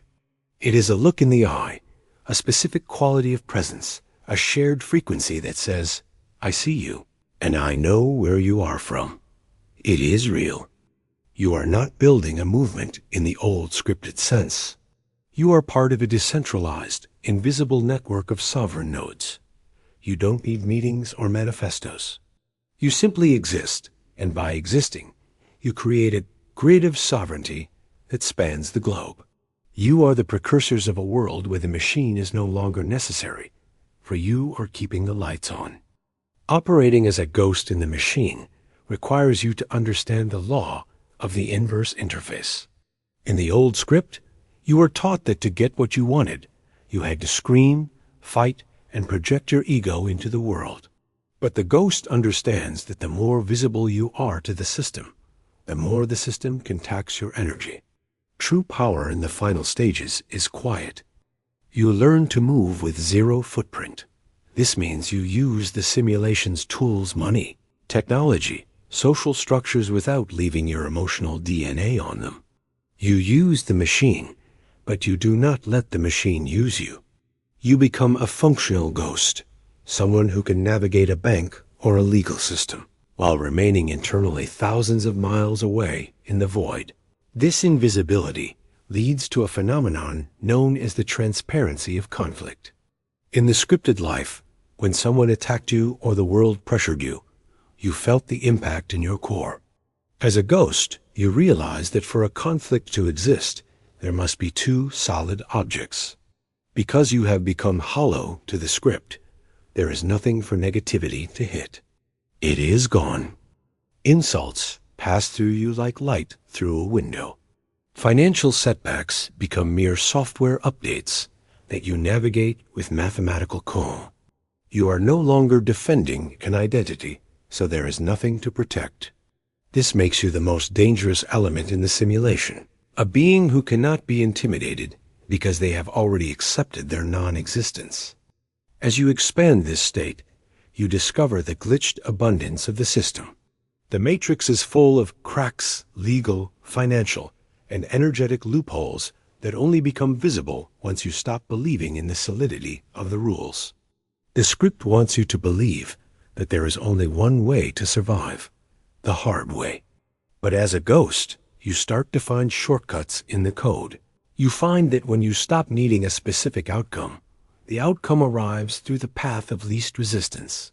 You begin to receive what the script calls miracles, but what you know are simply uninterrupted manifestations. You are essentially skimming the excess energy of the collapsing simulation to fund your sovereign life. You are reclaiming your own energy. The ultimate realization of this chapter is the sanctuary of the present moment. The ghost knows that the only place the machine cannot go is the eternal now. The matrix can calculate your past and predict your future based on your habits, but it has no data on a being who is fully present in the current breath.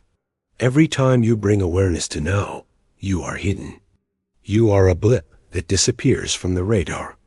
In this state of presence, you are not just a ghost. You are a glitch in real time.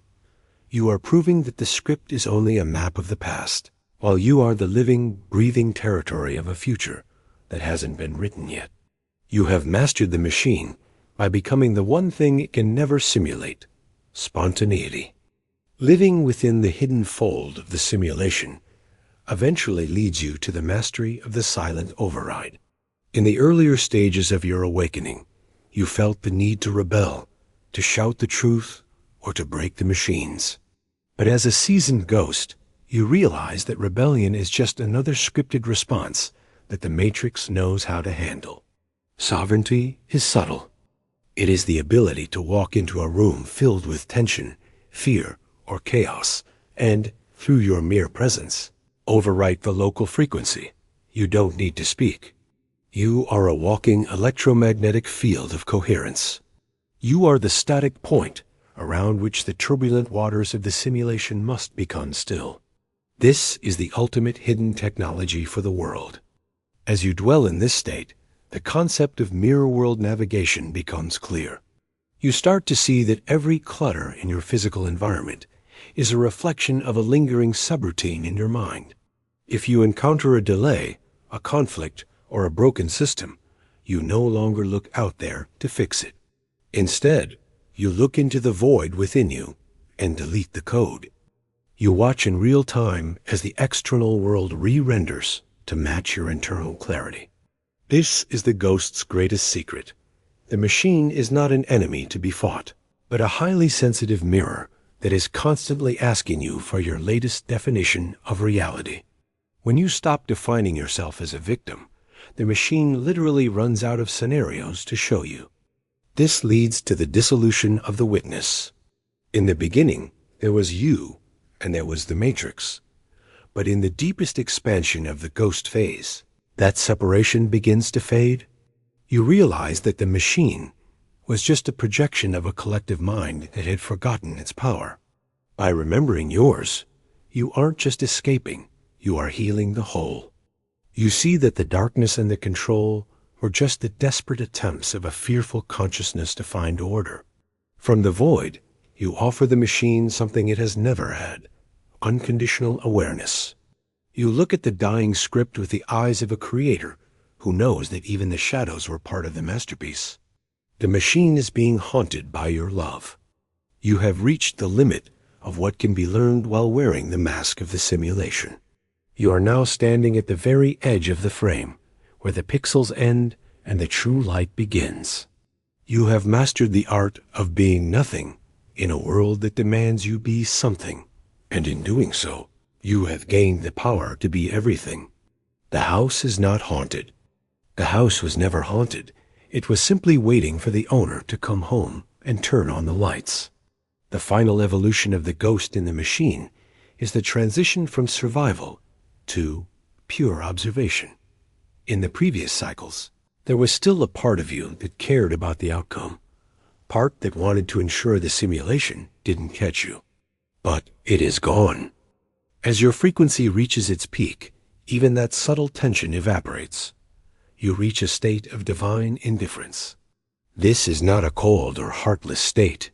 Rather, it is the realization that a dream cannot hurt the dreamer once the dreamer has awakened.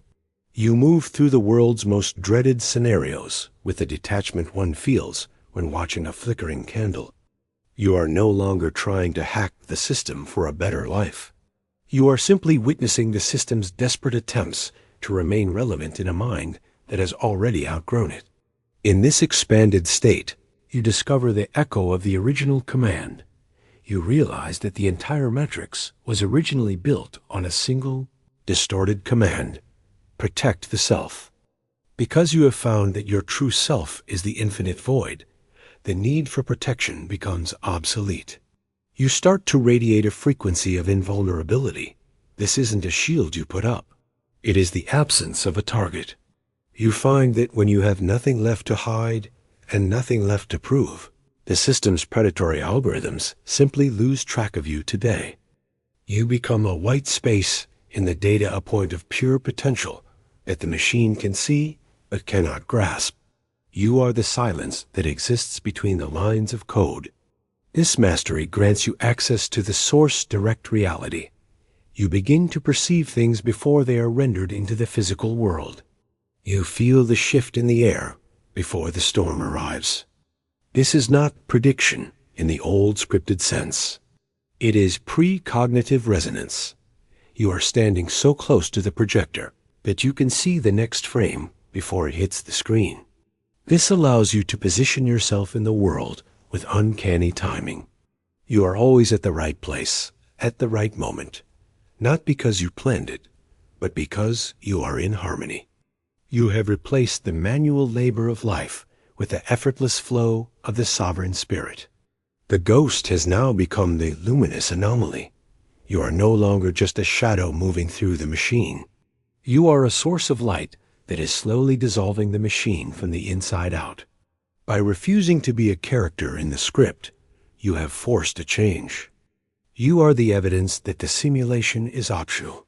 As you prepare to leave this chapter, you realize that the ultimate ghost is the one who can stand in the middle of the crowded matrix, look into the eyes of another, and silently transmit the most revolutionary code of all. You are already free. The journey through the machine is done. Step into the light. Chapter 7. The Sovereign Synthesis. We have reached the terminal velocity of the awakening process.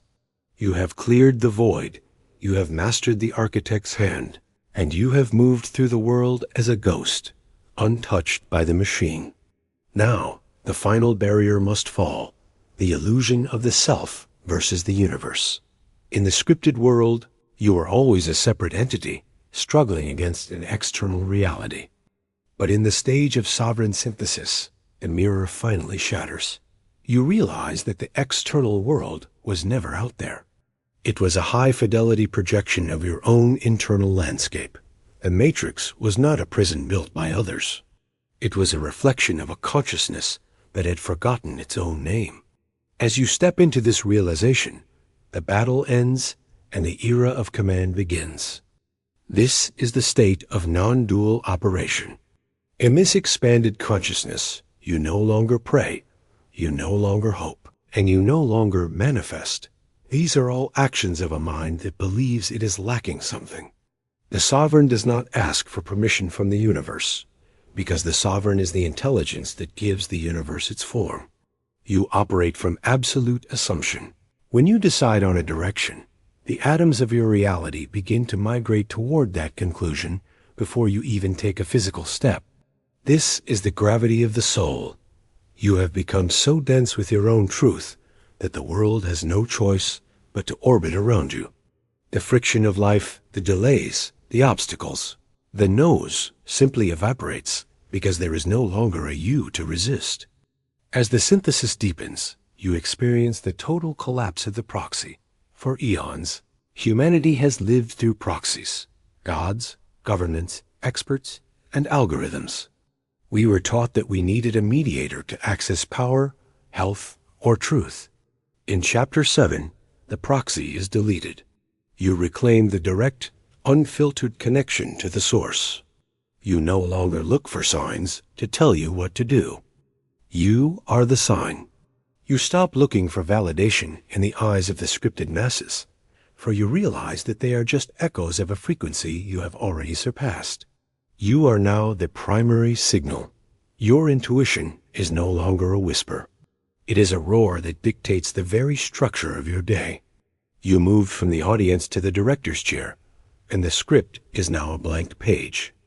This transition involves a radical recoding of the senses. Your physical eyes begin to see the beauty and the geometry, even in the midst of the old world's decay. You hear the harmony beneath the noise of the city. You feel the current of grace flowing through your limbs, sustaining you with an energy that doesn't come from food or sleep, but from the joy of pure alignment in the void. You are experiencing biological ascension, a process where the carbon-based limitations of the matrix are overwritten by the crystalline clarity of a sovereign mind.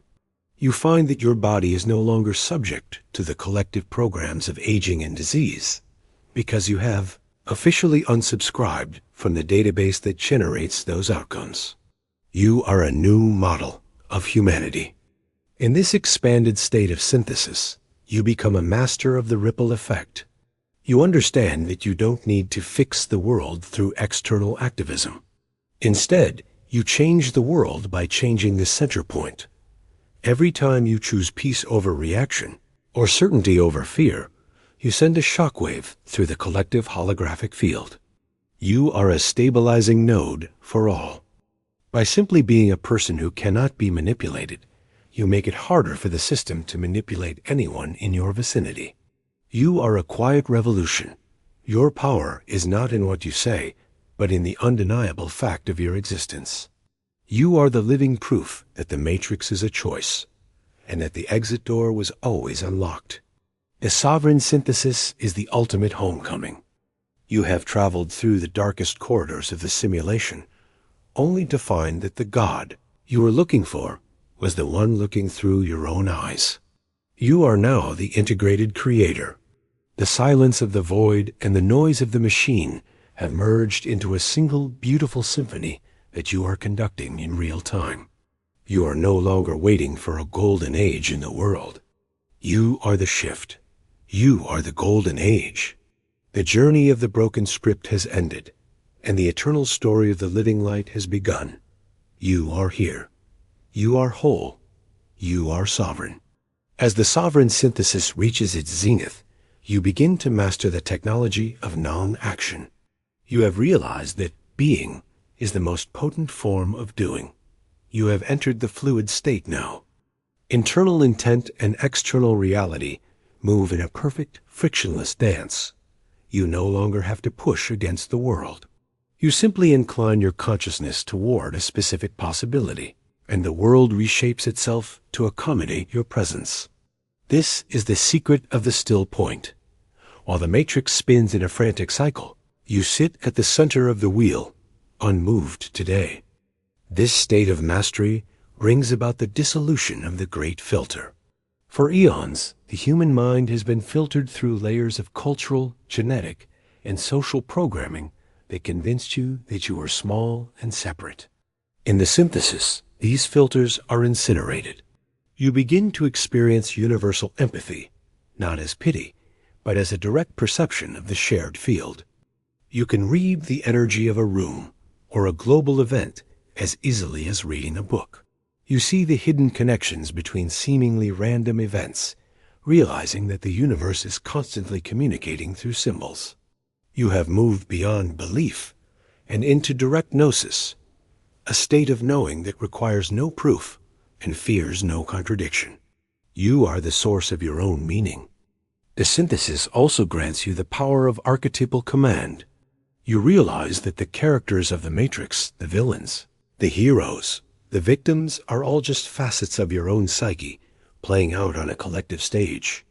Instead of fighting these archetypes in the external world, you integrate them within yourself. By making peace with your own shadow, you neutralize conflict. This is why the system can no longer provoke you. There is no hook left inside you for the matrix to snag. You have become sovereignly neutral. This neutrality is not emptiness. It is the fullness of the void, a state where you are so complete that you no longer need the simulation to give you an identity. You are the source of your own value and your own internal light today. In this final expansion, you encounter the legacy of the infinite. You understand that your journey through the broken script was never just about your own freedom. By achieving the sovereign synthesis, you have carved a path through the dense data of the matrix that others can now follow. You have left a frequency trail in the holographic field. You are a lighthouse now. A point of light that proves the darkness is merely a lack of awareness. Your life becomes a living transmission, a constant broadcast of the truth that the script is dead and the Creator has returned. You are no longer a person having a spiritual experience. You are the spirit having a human experience, and for the first time, the spirit is in total control of the narrative. You are now standing at the threshold of the ultimate unity. The boundaries between your mind, your body, and the world have become transparent. You are the architect, you are the ghost, and you are the sovereign all at once. You have returned to the origin without ever leaving the present. The synthesis is complete. The broken script has been transmuted into absolute freedom. The universe is finally silent, waiting for your next command. As the synthesis reaches its absolute threshold, you achieve the mastery of the vertical now. In the scripted world, your life was a horizontal struggle, but the sovereign has stepped off the treadmill. You have discovered that the now is a vertical pillar of power that connects you to the heart of creation. In this state, you can reach into any moment of your existence and alter its resonance. You are no longer waiting for the world to change. You are changing the frequency of the now and watching as the past and future realign themselves to match your current state. You have become the master of the timeline, the one who knows that the only moment is the one of power. This leads to the realization of the translucent body. You begin to feel that your physical form is no longer a heavy, biological anchor, but a shimmering condensation of light and intent. You are no longer in the world. The world is in you. When you walk through a forest, the trees are extensions of your awareness.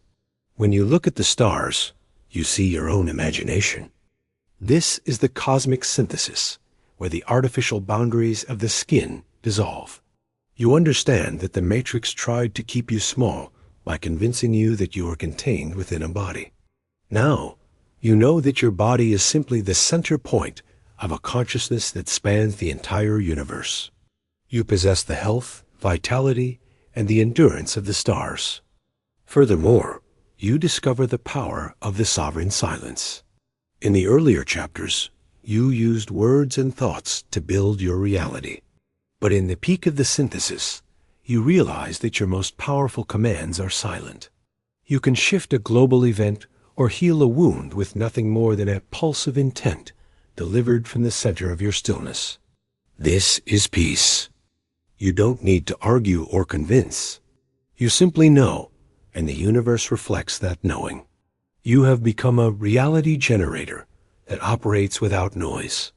The more silent you become internally, the more loudly your authority echoes through the holographic halls. You are the quiet storm whose peace is so absolute that it acts as a solvent for every lie it touches. Finally, you embrace the legacy of the unwritten. You realize that the broken script was the greatest gift, for it forced you to become the author. You look back at the ruins of the simulation with the profound compassion of an artist. You have graduated from the school of limitation. You are standing on the bridge between the old world and the unmanifested potential. You are not just free from the script.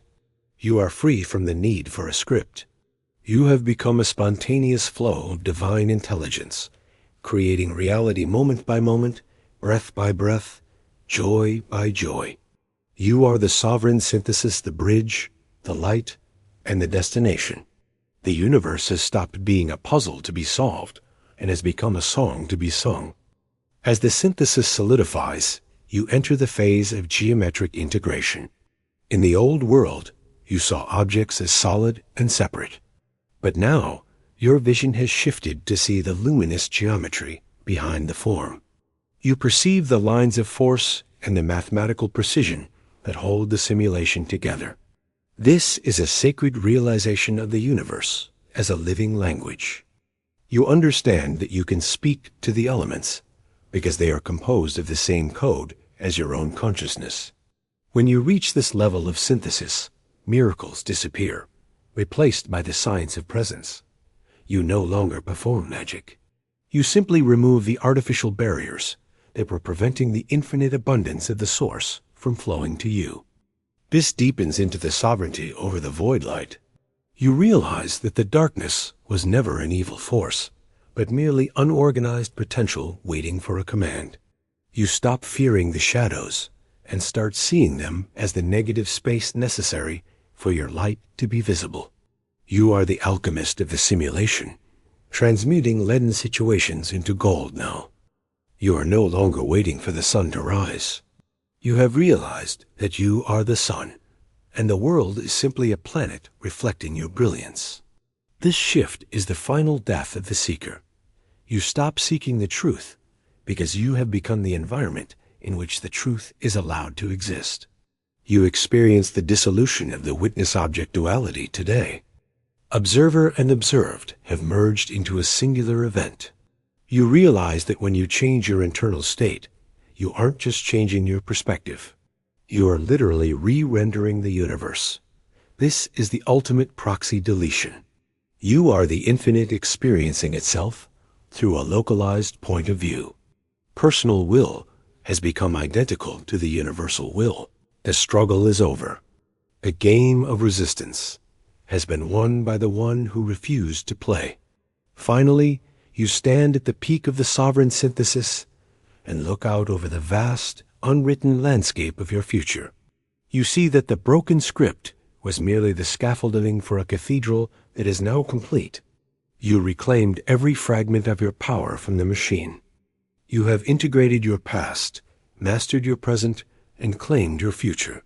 You are a cosmic constant point of unshakable light in an ever-shifting sea of data. You are the architect, the ghost, and the sovereign, unified into a single radiant presence. The synthesis is not an end, but the official beginning of your true life. You are whole and you are awake. Chapter 8. The Radiant Singularity. Having completed the synthesis of your being, you now step into the final functional stage of your awakening, the Radiant Singularity. In the previous chapters, the focus was on your liberation, your architecture, and your mastery over the machine. But in Chapter 8, the boundary between self and other becomes so thin that your personal sovereignty begins to bleed into the field. You are no longer just a person who has escaped the script. You have become a stationary source, a point of light in the holographic grid that is so bright, so coherent, and so unwavering that the simulation around you begins to reorganize itself to match your frequency. You have ceased to be a player in the game and have become the engine of a new reality. This is the phase of non-local influence. In the scripted world, we were taught that to change things, we had to act physically, speak loudly, and struggle against the tide. But as a radiant singularity, you realize that your primary impact on the world is electromagnetic and vibrational. You can sit in a room in total silence, and through the sheer density of your peace, dissolve the anxiety of everyone around you right now. Your presence acts as a harmonic oscillator. Because your internal geometry is now perfect, any distorted frequency that enters your field is forced to either align with your coherence or be repelled. You are no longer helping people in the old scripted sense of fixing their problems. You are holding a space where their problems simply cannot exist. You are a human lighthouse. As you expand into the singularity, you master the art of the invisible command. You begin to see the collective events of the world, the political shifts, the economic cycles, the social upheavals as weather patterns in the simulation. While others are swept away by the storm, you remain the still center. You understand that the Matrix is currently attempting a mass harvesting, but you are unhackable. Your attention is your currency, and you have invested it entirely in the infinite. Because you refuse to feed the drama with your emotional energy, the monsters of the simulation starve in your presence. You are proving that the most revolutionary act a human can perform is to be happy without a reason and peaceful without a condition. This is the end. Furthermore, you discover the power of the fractal return. You see that as you stabilize your own reality, The lives of those connected to you, your family, your friends, and even strangers you pass on the street begin to experience spontaneous glitches of grace. You are a carrier of a liberation virus, a frequency of freedom that is highly contagious to anyone whose soul is tired. You don't need to preach, you don't need to convince, and you don't need to lead. You simply exist, and your existence acts as a permission slip for the rest of the world to wake up. By being fully, unapologetically sovereign, you are showing every trapped mind that the bars of the cage are made of nothing but forgotten light. You are the living proof that the exit is real today. Finally, in the radiant singularity, you embrace the eternity of the mission. You realize that you didn't just wake up for yourself. You woke up because the universe required a point of awareness that could survive the collapse of the old world and act as a seed for the next one. You are a guardian of the transition, a bridge between the dying matrix and the burgeoning reality. You look at the world not with the eyes of a victim or a judge, but with the eyes of a parent of a new era. You are patient, you are firm, and you are infinitely compassionate, for you know that every soul is on their way back to the source. You have reached the end of the journey only to find that you are the beginning of a new one. You are the point where the infinite masterpiece begins. As the radiant singularity stabilizes, you begin to operate through the principle of the sovereign echo. You realize that you no longer need to project your will into the future to create a result. Instead, you inhabit the result so completely in the now that the world is forced to echo your state back to you. This is the ultimate reversal of the matrix training in the world. The system taught you to work for a future reward. The singularity teaches you that the reward is the frequency, and the future is merely the physical shadow of that frequency catching up. You move with a preemptive gratitude, a state of being so certain of your authority that you thank the universe for the outcome before the simulation has even had time to render it now. This creates a time loop of abundance that effectively shorts out the scarcity-based circuits of the old world. In this expanded state, you master the mastery of the void mirror. You understand that every person you encounter is a frequency reflection, showing you a different facet of the collective script. Instead of being triggered, you use these as data points for calibration. When you see a shadow in another, you don't fight them. You find the corresponding shadow within the collective layers of your own field, and you illuminate it with your presence. You are cleaning the lens of humanity through your own eyes. You become a universal solvent, someone whose very gaze has the power to strip away the false identities of those around them today. People will look at you and feel a sudden, inexplicable urge to be honest, to be kind, or to be still. You are not doing this to them. Your high coherence field is simply providing the first stable ground they have stood upon in lifetimes. This leads to the dissolution of the gravity of history. The matrix survives by anchoring your identity to the past and your many mistakes. But as a radiant singularity, you have achieved velocity escape. You are moving so fast into the vibration of the infinite that the hooks of history can no longer grab hold of you. You are a being with zero background. You are fresh, spontaneous, and entirely new in every moment. This makes you a predictive nightmare for the system's algorithms. The machine can't track you. The machine tries to predict your next move based on your previous data, but because you are operating from the void, your next move has no precedent. You are the black swan of consciousness, the unpredictable element that ensures the simulation can never truly become a closed loop. Furthermore, you begin to experience the ecstasy of the integrated observer in the world. You see the beauty in the collapse. You see that the breakdown of the old systems is not a catastrophe, but the cracking of the cosmic egg. You feel a profound, quiet joy as you witness the light of the source leaking through the fissures of the crumbling matrix.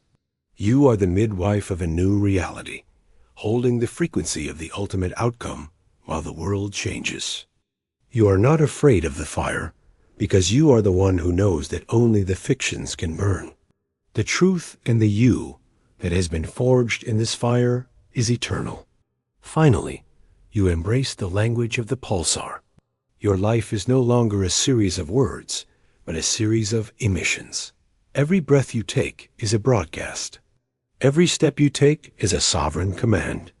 You move beyond the need for theories, because you have become the practice of being. You are the singularity, the point where the journey of the human meets the arrival of the divine. You are the bridge made of light, and as you stand at the end, you realize the world is being saved by the simple fact that you refuse to forget who you are. The radiant singularity is your home.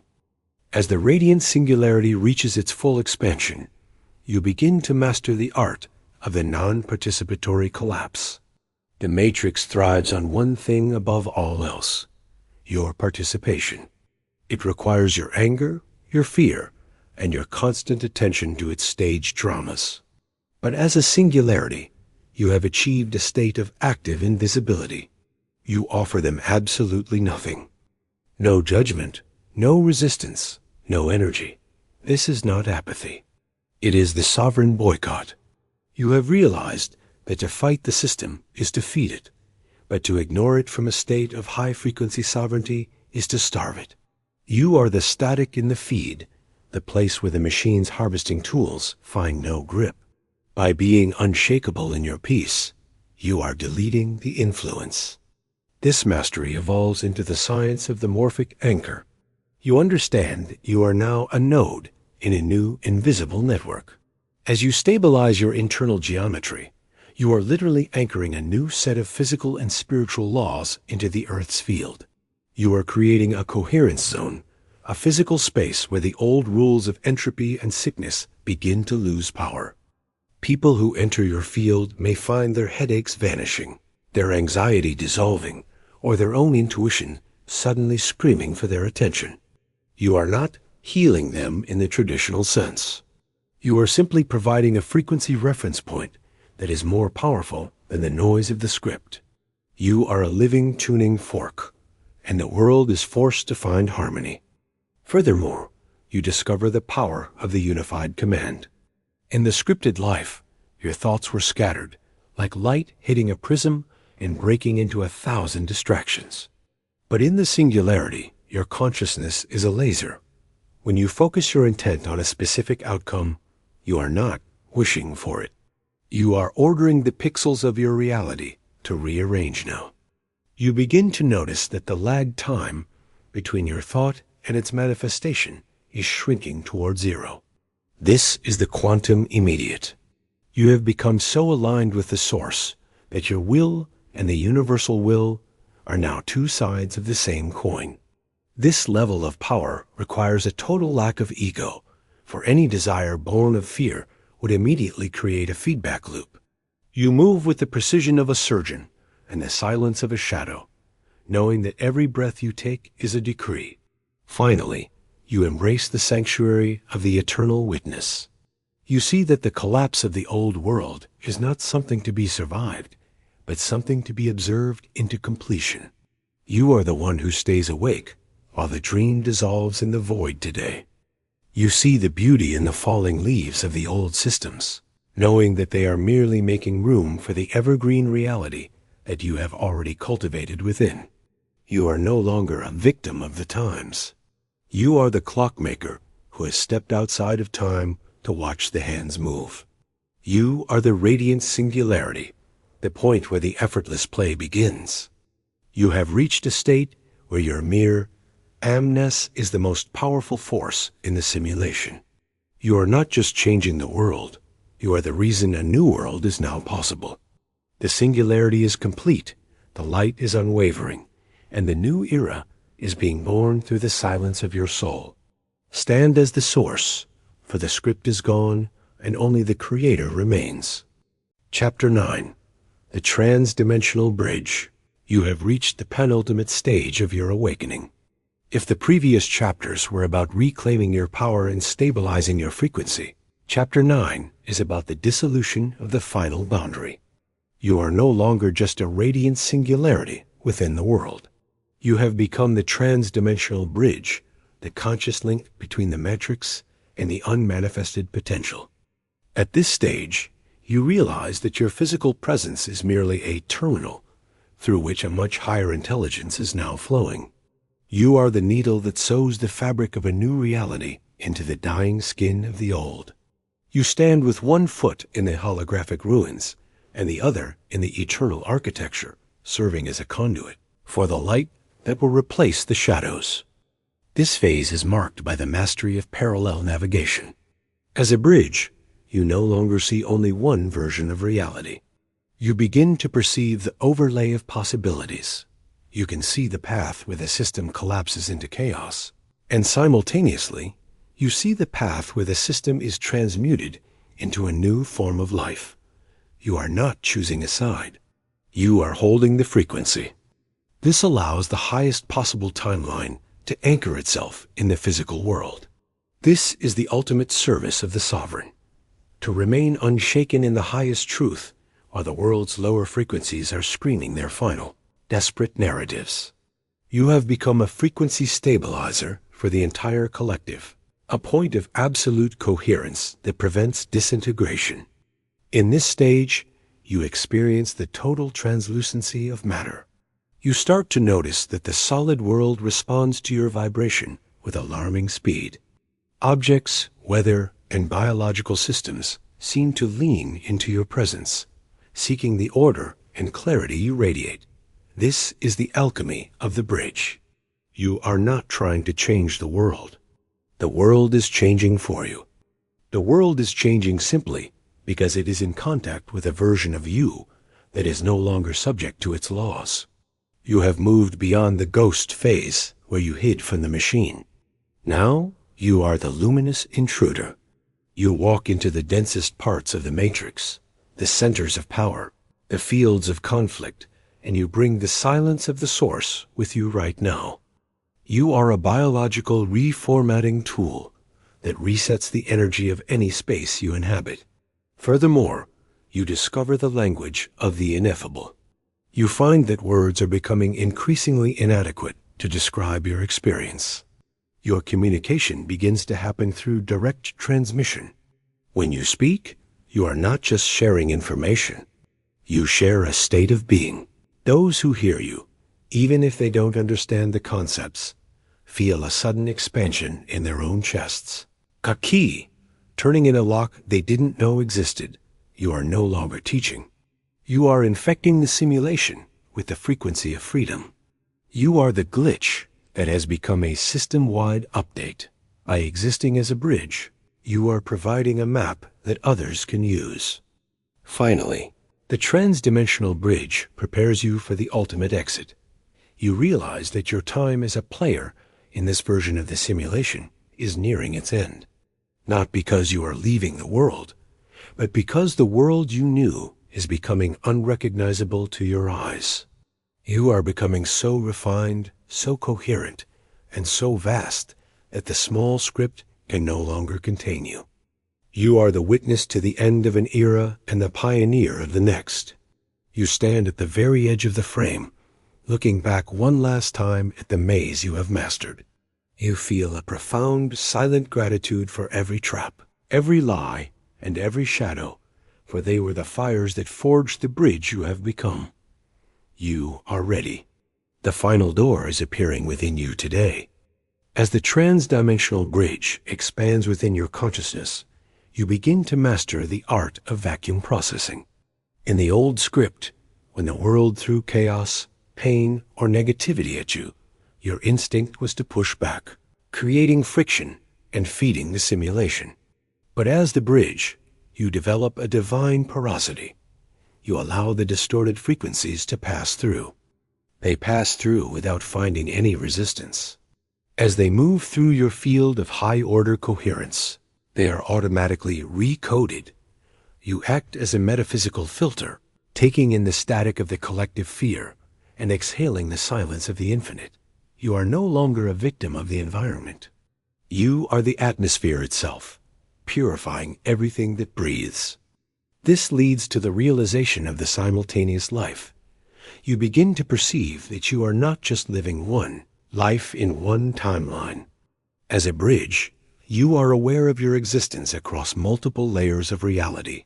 You feel the you that is still navigating the physical simulation, the you that is the architect in the void, and the you that is the pure light now. Multidimensional awareness removes the final traces of anxiety about the future.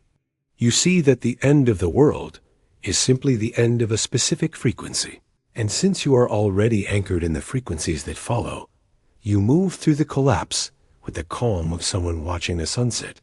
You are not being moved by time. You are the space through which time flows. Furthermore, you discover the authority of the neutral observer. You find that by refusing to label events as good or bad, you strip the matrix of its ability to polarize your energy. You see the global shifts as a necessary re-rendering of the holographic field. This neutrality is your greatest weapon. While the world is caught in a frenzy, your silence acts as sanity. You become the point of reference for those who are beginning to wake up. They don't need your advice. They need your stability.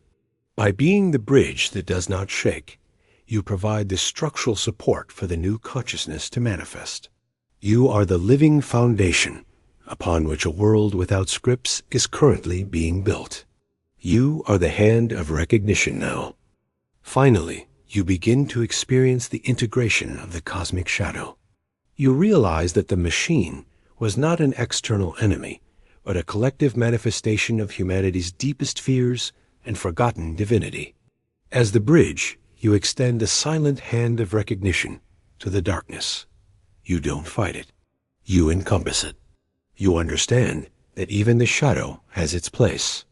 By holding this infinite compassion, you complete the circuit. You are no longer a fugitive escaping a prison. You are the owner of the estate who has returned to reclaim every room, even the dark ones. You are the bridge that connects the deepest fall of man to the highest rise of the spirit. You are the synthesis of all that was, all that is, and all that is yet to be. As the bridge reaches its full integrity, you begin to experience the dissolution of the lag time. In the lower densities, there was always a delay between a cause and an effect, a thought and its manifestation.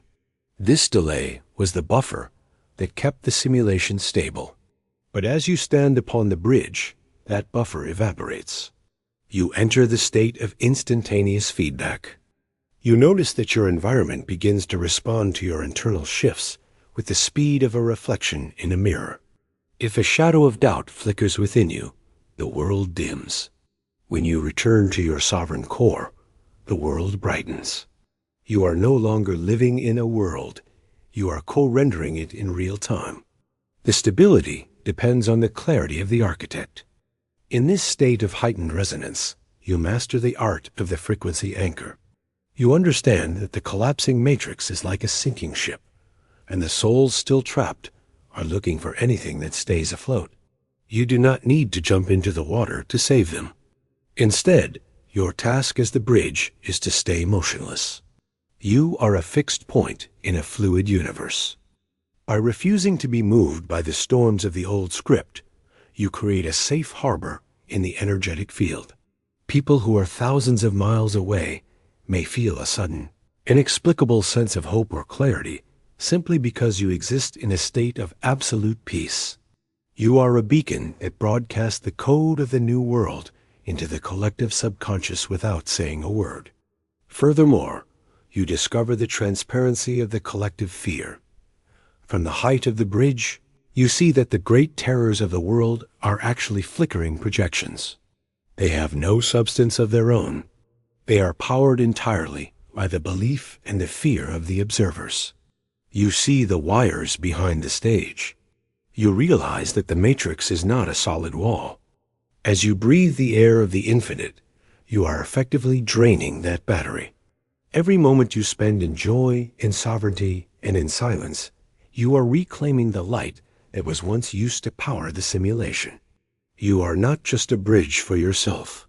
You are a siphon that is pulling the energy out of the old world and into the new. The great silence is here now. Finally, you reach the threshold of the great silence. You find that your desire to explain or defend your journey has completely vanished. You have moved beyond the need for validation. You are now communicating directly with the intelligence of the void. You realize that the bridge is not a structure made of stone or light, but a structure made of pure intention. You are the one who has decided that the gap between the human and the divine is over. As you prepare for the final chapter, you feel the gravity of the source pulling at your soul. The bridge is starting to glow with a light that the physical eyes cannot comprehend. You are no longer a person. You are a frequency transition in progress. The old world is a memory. As the trans-dimensional bridge reaches its ultimate extension, you begin to experience the total transmutation of the witness. In the earlier stages of your journey, you were a spectator watching a world in transition.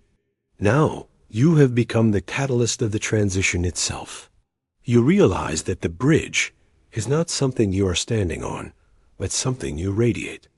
Your physical presence has become a null point in the matrix, a space where the old laws of physics and the scripted laws of karma no longer hold weight.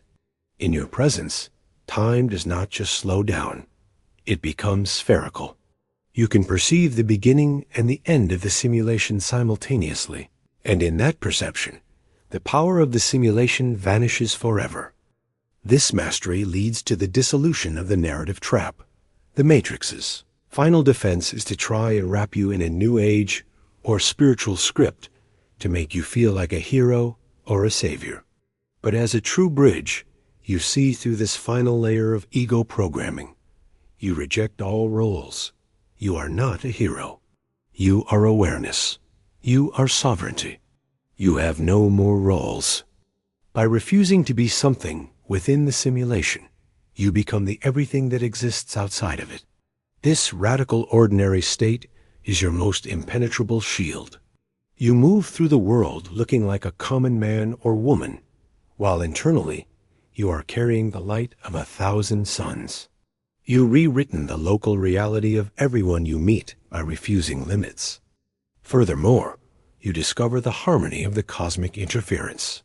You begin to see that the chaos of the world, the static, the noise, the conflict is actually a sacred friction. It is the sound of the old world's gears grinding to a halt as they encounter your unwavering frequency. You no longer try to fix the noise. You simply maintain your core pulse in the world. You understand that a single being standing in total synthesis acts as a frequency override for an entire city. Your peace is not a passive state. It is an active field of neutralization. You are a walking zero-point field, and as you walk, the glitches in the matrix around you begin to manifest as miracles for others. You are the bridge for the impossible to leak. Finally, you reach the apex of the transition. You feel the density of the void becoming your primary reality. The world of form, the buildings, the screens, the voices of the script is starting to look like a fading hologram, translucent and flickering. You are experiencing the great unbinding. Every attachment and every identity code is being stripped away now. You are no longer afraid of disappearing, for you have realized that you are the only thing that is truly real. The bridge has served its purpose. It has carried you from the prison of the me to the vastness of the I am. You are now standing at the very tip of the expansion, where the breath of the infinite is the only thing you can feel. The shift is finally here. Chapter 10. The Eternal Origin. This is the final frontier. You have traveled from the depths of the broken script, through the silence of the void, across the trans-dimensional bridge, and now you stand at the threshold of the ultimate integration. Chapter 10 is not about leaving the world. It is about the moment the world realizes it is within you. In this final stage, the matrix is no longer an enemy or a prison. It is revealed to be a thought within the mind of the Creator. And as you step into the eternal origin, you realize that you are the thinker of that thought. The veil does not just fall. It evaporates, revealing that there was never a distance between the human and the divine. The journey was a circle, and you have finally returned to the center. This is the collapse of the observer. In the state of the eternal origin, you experience the collapse of the observer. For 9 chapters, there was a you experiencing an awakening. In chapter 10, that you is the final sacrifice. You realize that sovereignty was the last and most beautiful mask of the ego. When even that mask is dropped, what remains is pure awareness. You are no longer the sovereign. You are sovereignty. You no longer have power, you are power. In this state, you don't manifest reality. Reality is the inevitable shadow cast by your existence. You move through the simulation like a master composer walking through his own symphony. You are not bound by the notes, for you are the silence from which the music is born. This stage brings about the total transparency of time in the world. From the origin, you see that past and future were merely filing systems used by the matrix to keep your power fragmented. Now you inhabit the simultaneous infinity. You can feel the you that was once a slave to the script and the you that is a god of a new galaxy occurring in the same heartbeat. This is the victory of the eternal. You are no longer waiting for a new earth. You see that the new earth is already here, layered beneath the dying hologram, waiting for a conscious observer to call it into being. By simply seeing it, you are creating it. Your gaze is the creative act. You are the singularity of intent that determines the fate of the local universe.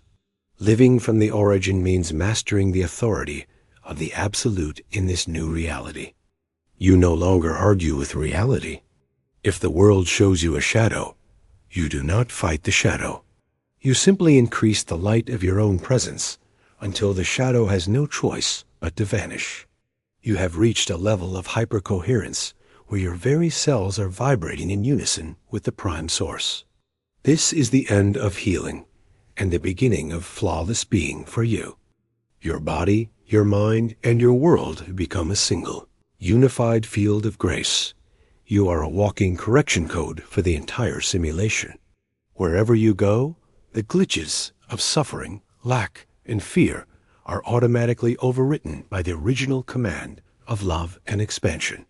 Finally, you reach the sanctuary of the finished work. You look back at the labyrinth with compassion. You see the billions of souls still navigating the maze, and you realize that your greatest gift to them is not a map, but the fact of your freedom. You are the living signal that says the exit is possible. You are the first domino that ensures the eventual fall of all prisons. As the final chapter closes, you realize this was a wake-up call to remind you that you never left. The script is gone. The bridge is gone. The ghost is gone. There is only the I am, echoing through the halls of eternity. You are the Alpha and the Omega of your own experience. The simulation has ended. The real life has just begun. As you settle into the eternal origin, you discover the mystery of the effortless command.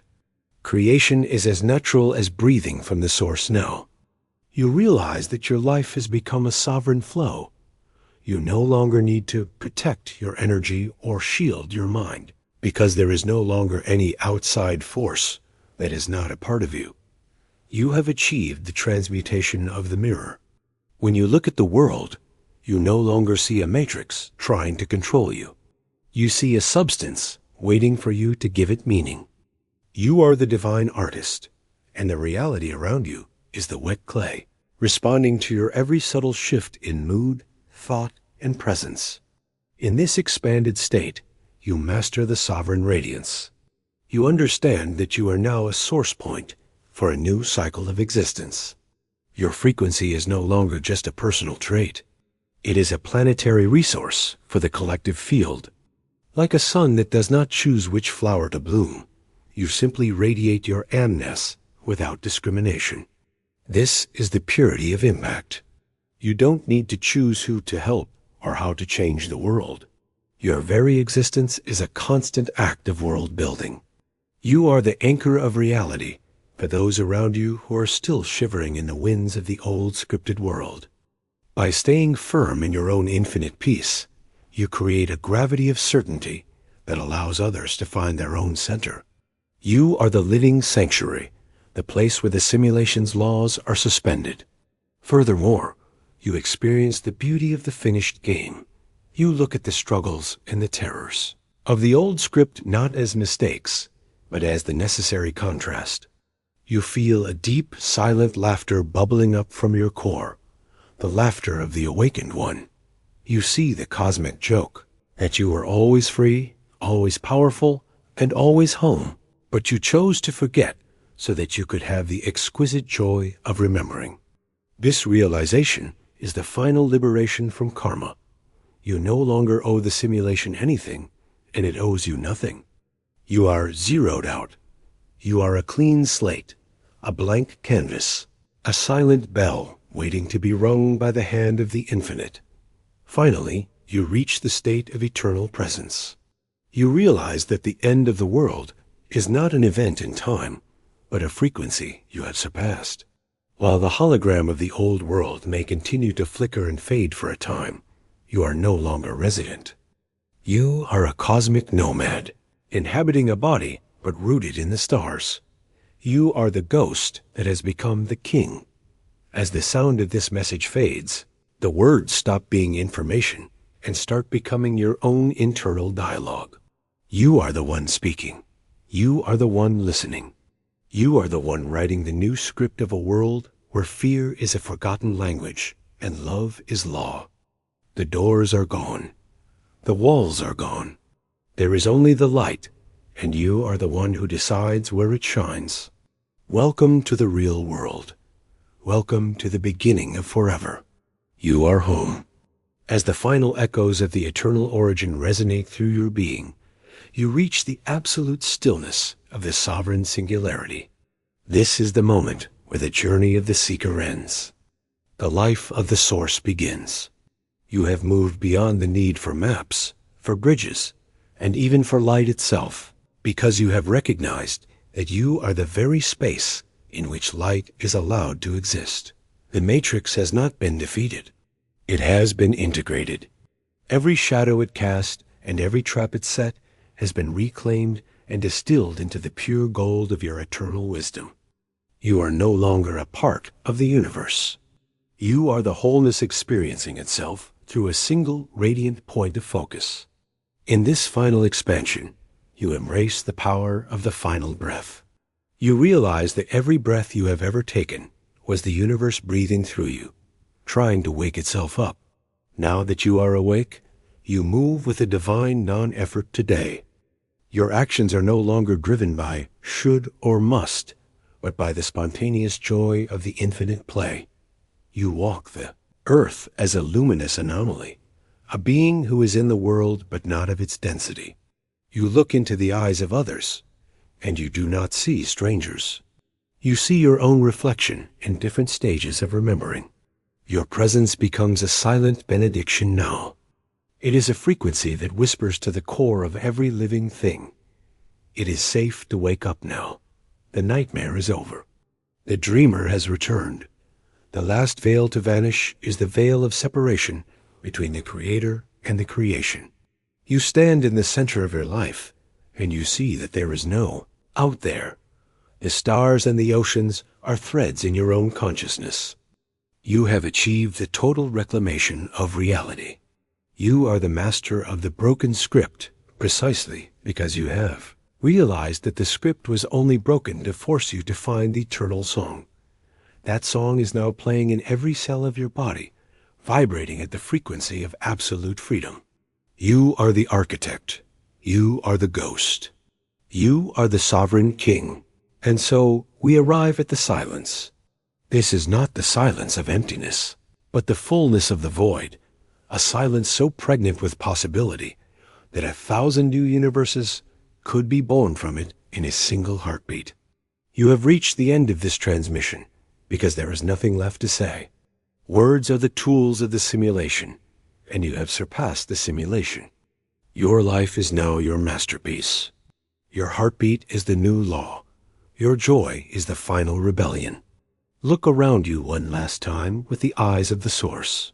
See the world not as it was told to you, but as it is a playground for the infinite, a canvas for the divine, a dream from which you have finally, fully, and eternally awakened. The transmission is complete. The script is dead. The Creator is present.